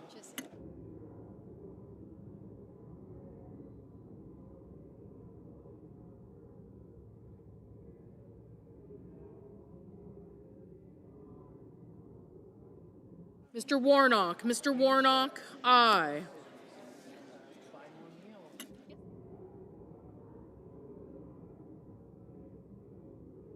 Mr. Scott. Mr. Scott of South Carolina, aye.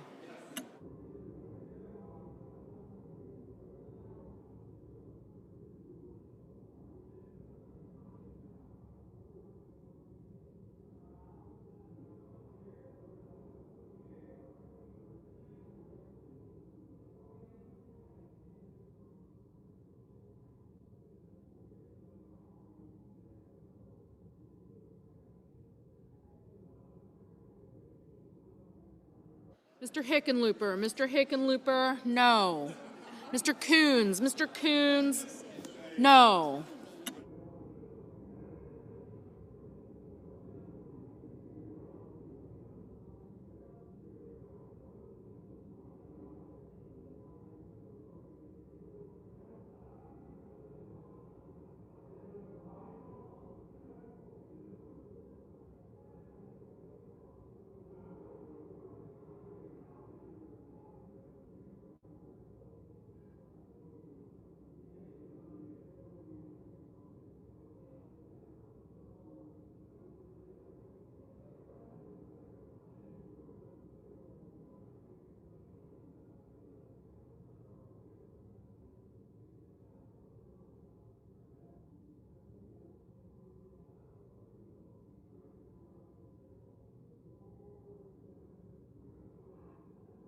Ms. Rosen. Ms. Rosen, no.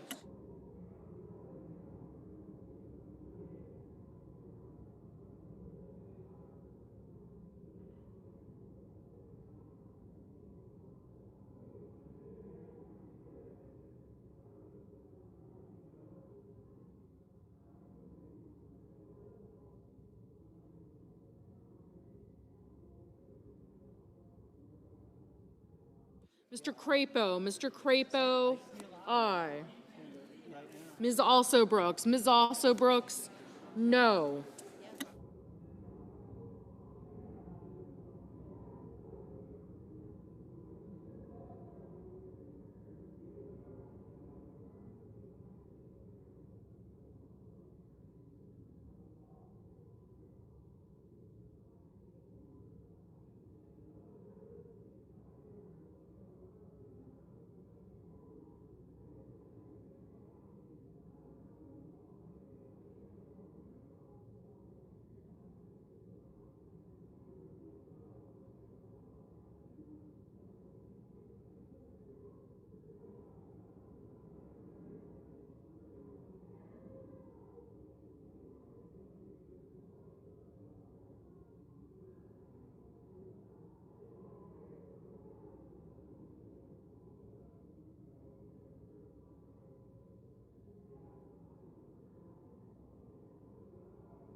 Ms. Baldwin. Ms. Baldwin, no.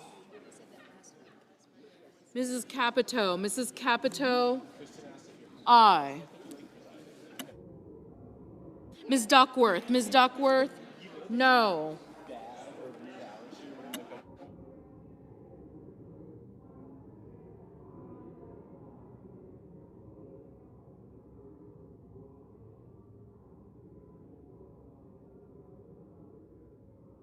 Mr. Cassidy, aye.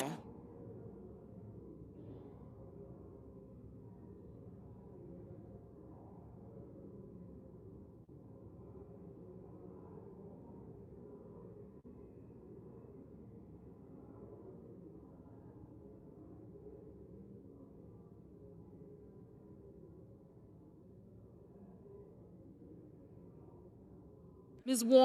Warren, no.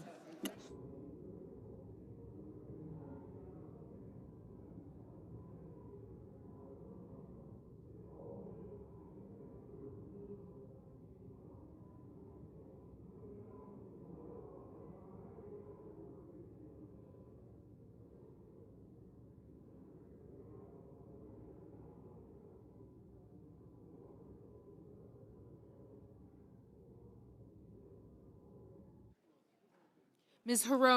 Hirono, no.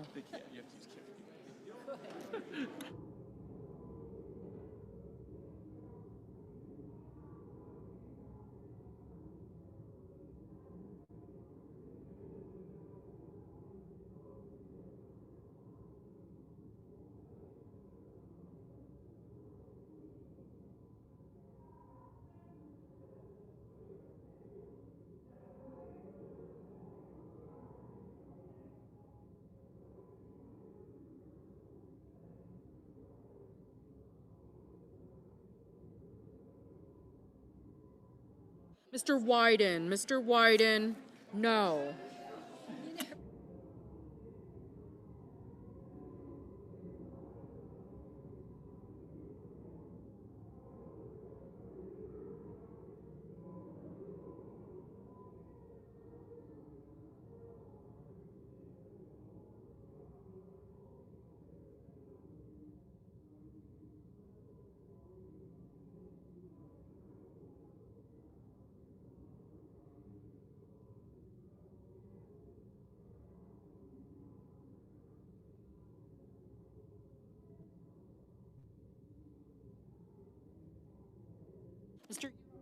Mr. Young, aye.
Ms. Hassan, no. Ms. Cortez Masto, no.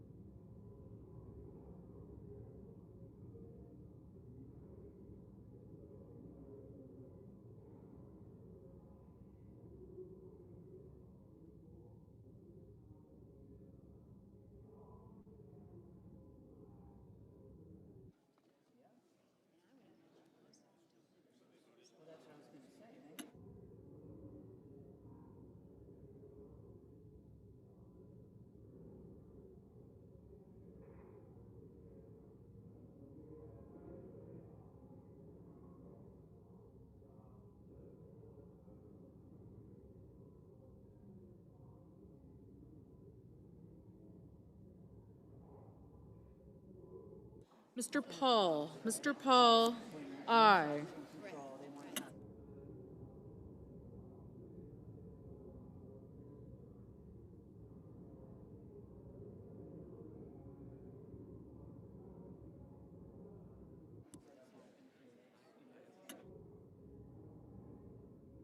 Mr. Sanders. Mr. Sanders, no.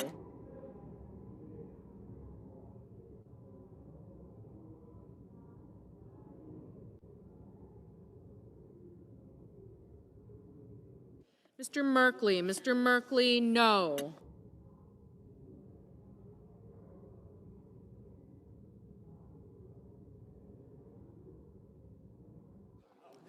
Mr. Wicker. Mr. Wicker, aye.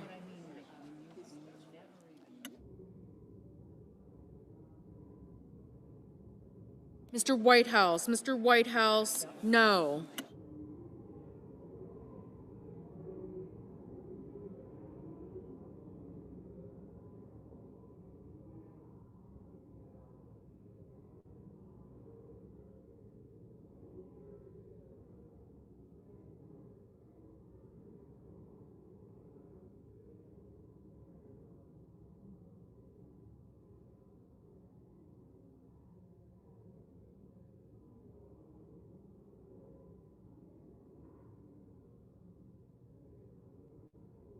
Ms. Smith. Ms. Smith, no.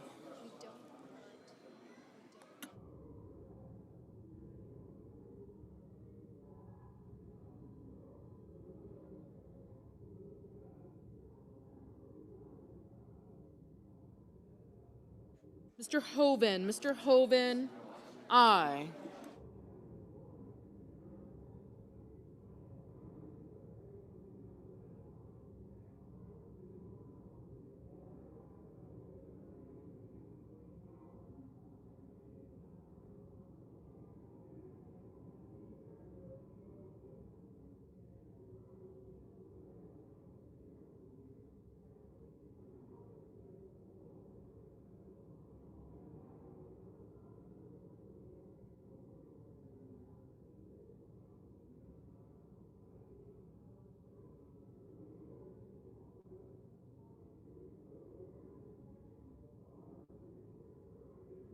Mr. Booker. Mr. Booker, no.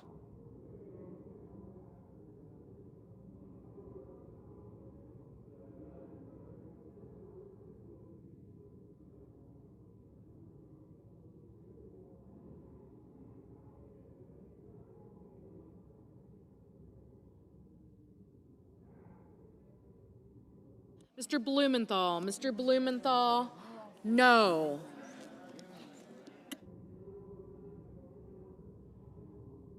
Mrs. Shaheen. Mrs. Shaheen, no.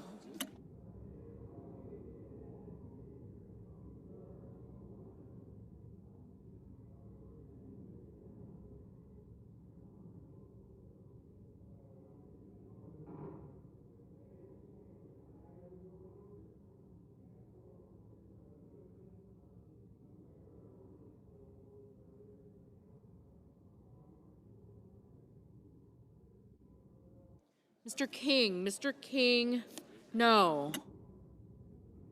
Mr. Haggerty. Mr. Haggerty, aye.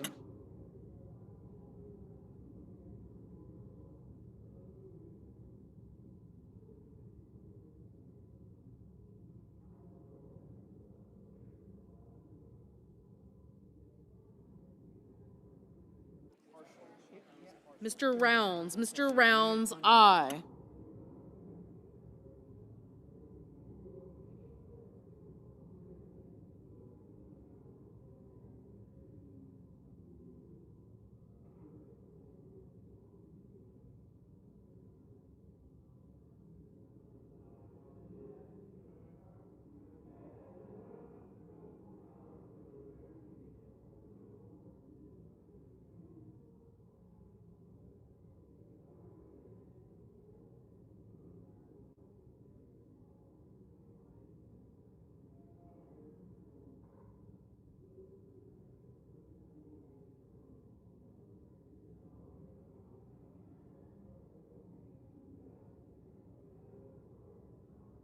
Mr. Gallego, Mr. Gallego, no.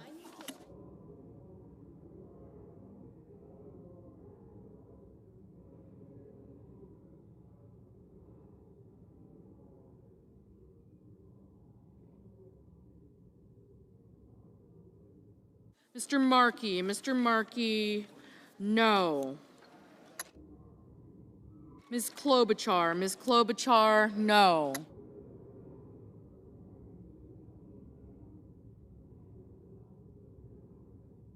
Mr. Ossoff, aye.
Mrs. Gillibrand, no. Mr. Kelly, no.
Mr. Lujan, aye.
On this vote, the yeas are 53, the nays are 43, 3/5 of the Senate duly chosen and sworn not having voted in the affirmative.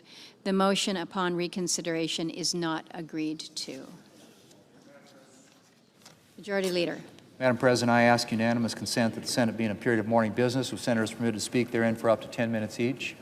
Without objection, I understand there's a bill at the desk, and I ask for its first reading. clerk will read the title of the bill for the first time.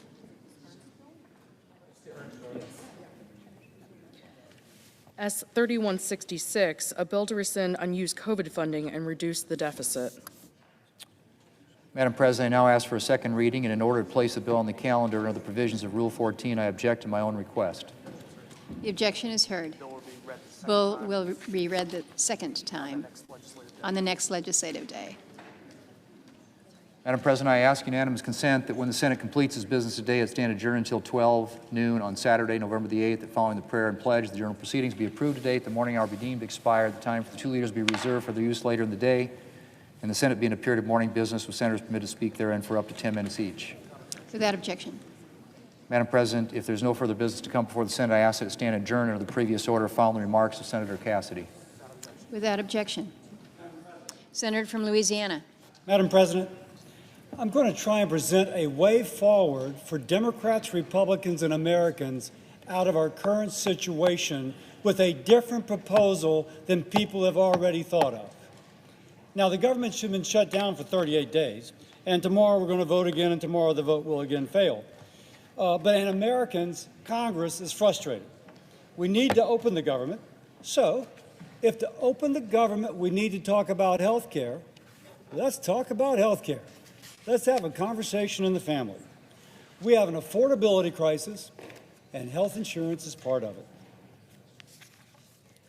Now, this is personal to me. I'm a doctor, practiced in a hospital for the uninsured and the poorly insured for 20 years. And many of those people that came to see me were middle-income Americans who could not afford their medical bills and could not afford insurance. I want to see this solved. But if we're going to solve it now in this present circumstance, we need to move beyond entrenched ways of thinking that have settled us in our camps and refuse to allow us to listen to the other person.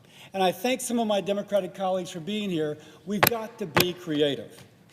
Now, the Affordable Care Act, Obamacare, whatever you want to call it, tried to make health care affordable by giving insurance companies more money. The enhanced premium tax credits, EPTC, is the latest example. It sends, next year it would send $26 billion to insurers, hoping that families see smaller bills. But that actually doesn't make health care less expensive. And for some, it actually makes the health insurance more expensive if you're not getting subsidized care on the exchange. So we can do better than just papering over the cost with subsidies. Instead of paying insurance companies to manage our money, let's trust Americans with a pre-funded, flexible savings account worth as much as the enhanced premium tax credit that they would receive. Let me repeat that. A pre-funded, not out of their salary, but pre-funded from the federal taxpayer, equivalent in value to the enhanced premium tax credit that they would receive.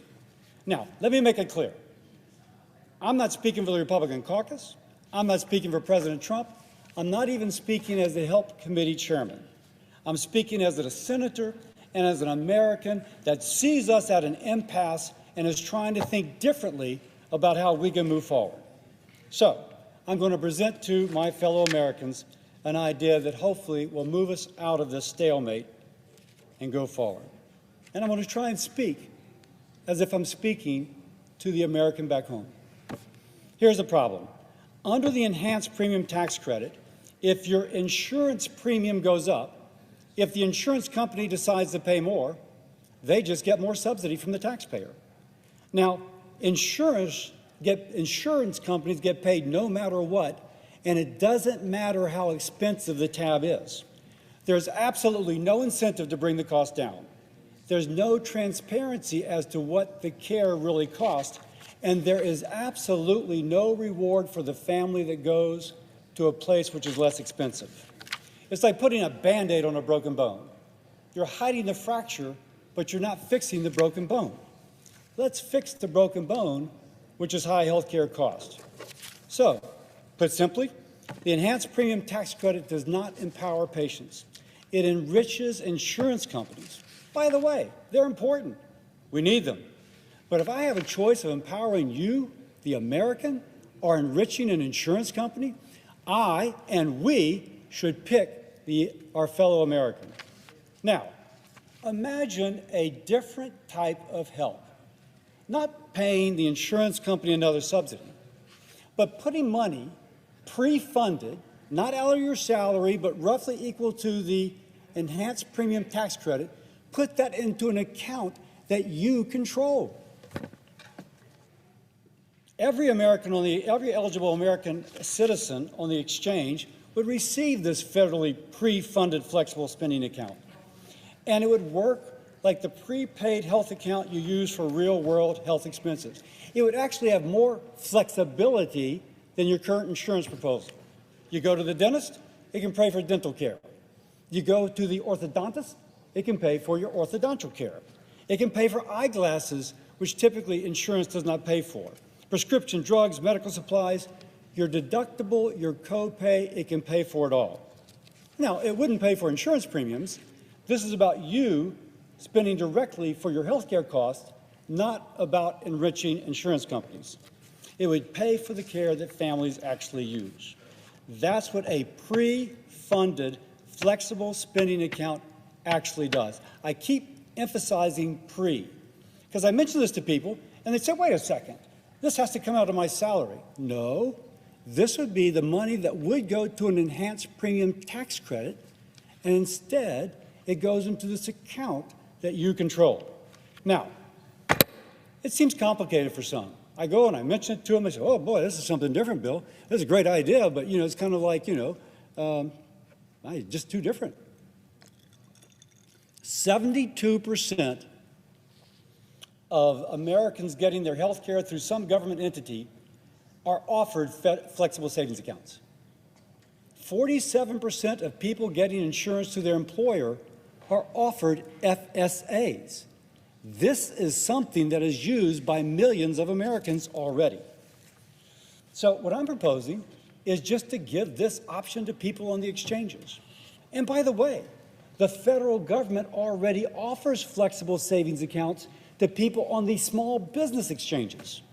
Members of Congress, we are on the Obamacare Small Business Exchange. We have the option of choosing an FSA. My family has one. And the Department of Treasury already has an office through which they funnel money to pay for these flexible spending accounts that I, as an individual, choose to get. So what we're speaking of is just offering to people on the exchanges, that on the individual exchange, that which is already offered to people on the small business exchange, and paying for it by the same mechanism in which it's already done through that exchange. Now, still, there's going to be some bureaucracy involved. But if there's any president that can overcome the inertia of the bureaucracy to make it happen by January 1, 2026, is Donald J. Trump. Donald Trump is the man who, when it was told it would take 18 years, 10 years, 18 months to come up with a vaccine and a program to prevent COVID transmission, he did it in 10 to 11 months. This president can overcome the inertia, and we have a running start because the federal government is already doing this. Now, let me make clear the key differences between enhanced premium tax credits and federally funded flexible spending accounts. First, who gets the money? Under the enhanced premium tax credit, insurance companies. Under this, it is patients and families. What can it be used for? Here, the premium tax credits go for insurance premiums. Period, stop, full stop, boom, it goes to the insurance company. Here, real care. Your doctor visit, your deductible, your copay, your dentist, your glasses, your prescriptions, that sort of thing. Who makes the decision? The insurance company. Just wait and fight with them about a pre-authorization. Under the flexible spending account, you make the decision. You have the power. And lastly, does it lower cost? No. It is pretty clear if we continue to fund insurance companies no matter what they pay, it drives up the cost. In contrast, if you empower the patient, that mother is going to find the most affordable option. It's been studied. If you give people something that they perceive as their own money, they hunt for that bargain. By the way, if they go and they find out that the cash price is cheaper than what the insurance company would charge them, they will have the option of using this for the cash price. So we have reforms in here that give the patient even more power. Good thing about that, as the patient saves money, so does the taxpayer, and that's a good thing. So the pre-funded, flexible spending account doesn't treat people like dependents of the government as do the enhanced premium tax credits. It treats you like a capable consumer who knows what is best for your family. You decide where to go for dental work. You decide your pharmacy. You decide whether to pay the cash price or the negotiated price that the insurance company offers you. And instead of Washington paying insurance companies to manage your day-to-day care, you manage it with fairness, transparency, and flexibility. Now, some will ask, won't this cost money? Of course. In the first year, it'll be about the same amount as the enhanced premium tax credit. And my Democratic colleagues should like that. But the individual would be getting better value through the federally pre-funded FSA, because she is spending it on that which she actually needs, as opposed to up to 20% of it going for overhead, profit, and administrative cost. It isn't just fiscally responsible, it's common sense. Who wouldn't rather have their money in their own pocket than for the insurance company to dictate how they spend it?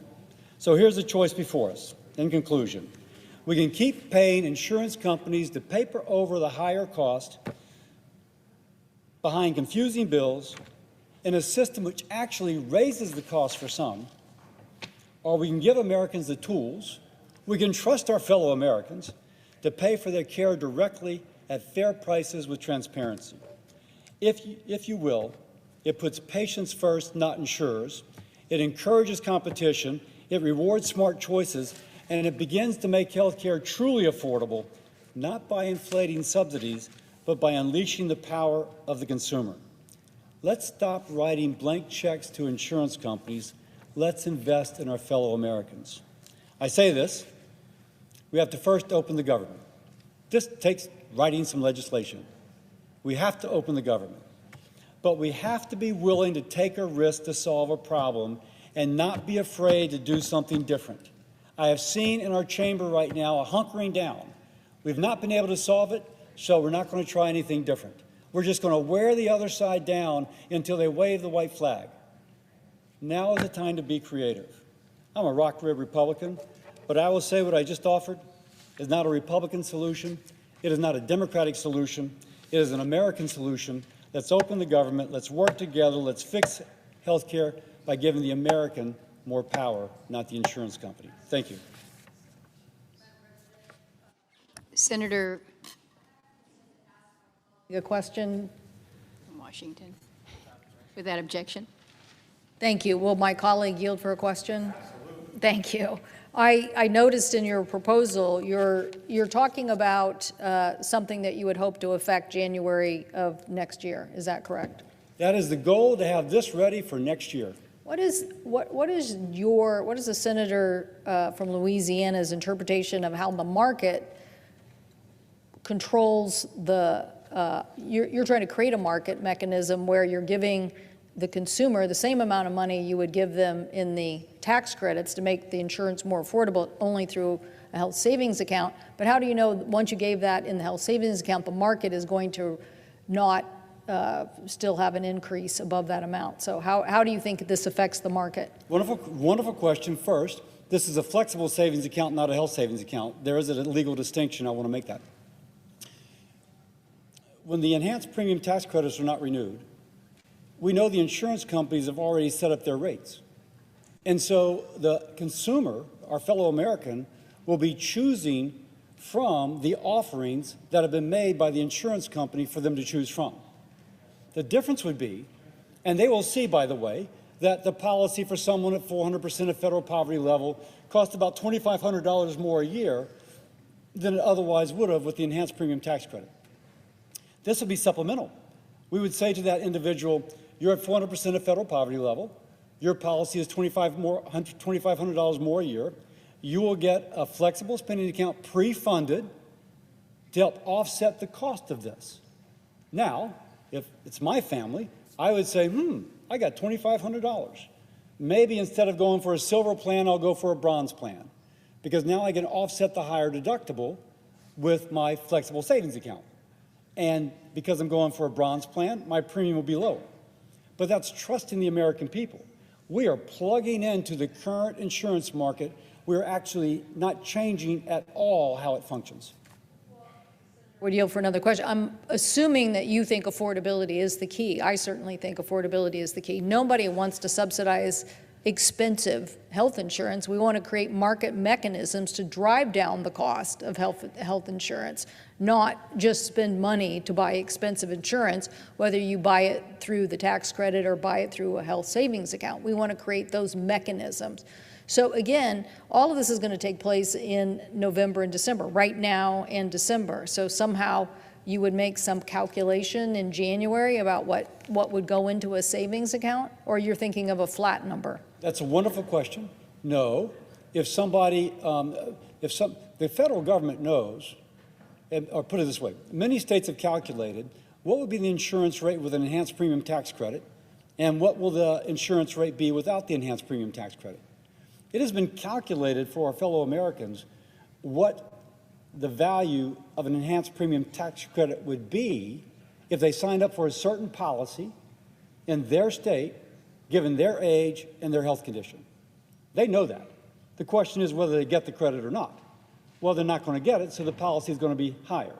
And this, under the plan, if we can agree to it, they would then get the FSA in an amount equivalent to that which they did not receive as a payment to the insurance company. Instead, it would be a payment to the flexible savings account they would have, and that they would then use it for these services. If the senator would continue to yield, the issue is that, so much of this is already set up, and I think you're trying to be creative in a way to, instead of the Alexander Murray cost revenue sharing, I think you're trying to figure out something that would get people the same amount of money to make them whole over the next year or two. Is that correct? That is correct. So I would say what we're trying to do is make people, as the market is out there, whole over the next year or two. That's exactly what we're trying to do. We're happy to debate how we make health insurance more affordable after that. That has been a goal of our side of the aisle for decades. We want to make it more affordable. Now, we all get to be measured about how successful we've been on that, but I think that we're going to continue to strive to make it more affordable, and really are proud that we drove down the uninsured rate with the Affordable Care Act, because we covered more people, thereby lowering costs because not having so much uncompensated care. So I'm glad to see somebody saying, let's talk and let's put a proposal out there. Happy to continue to have a dialogue about any idea that helps us move forward. But the issue is that so many Americans are in this moment right now making these decisions, and how you affect that for the next 2 years is the biggest question. And you and I know if we said, okay, we're huddling tomorrow, or the finance committee is huddling tomorrow, then everybody would be up here trying to convince us not to do various things. So the question is, how can we protect the marketplace for the next year or two in the simplest way, and then get about us going back to business, talking to each other, trying to work out what are the best creative ideas for lowering health insurance costs. I don't know why we haven't done a PBM bill. I mean, my colleague Senator Grassley and I have a bill. I think you have a proposal. Other people have a proposal. We're letting PBMs get away with so much in the expense of prescription drugs. I don't know why we don't spend all our time driving down the cost of health insurance. So I'm happy to work creatively on ways to protect the market over the next 2 years so that we can finally get to some creative discussion. So I thank the senator. Thank you for the questions, and let me just respond very quickly.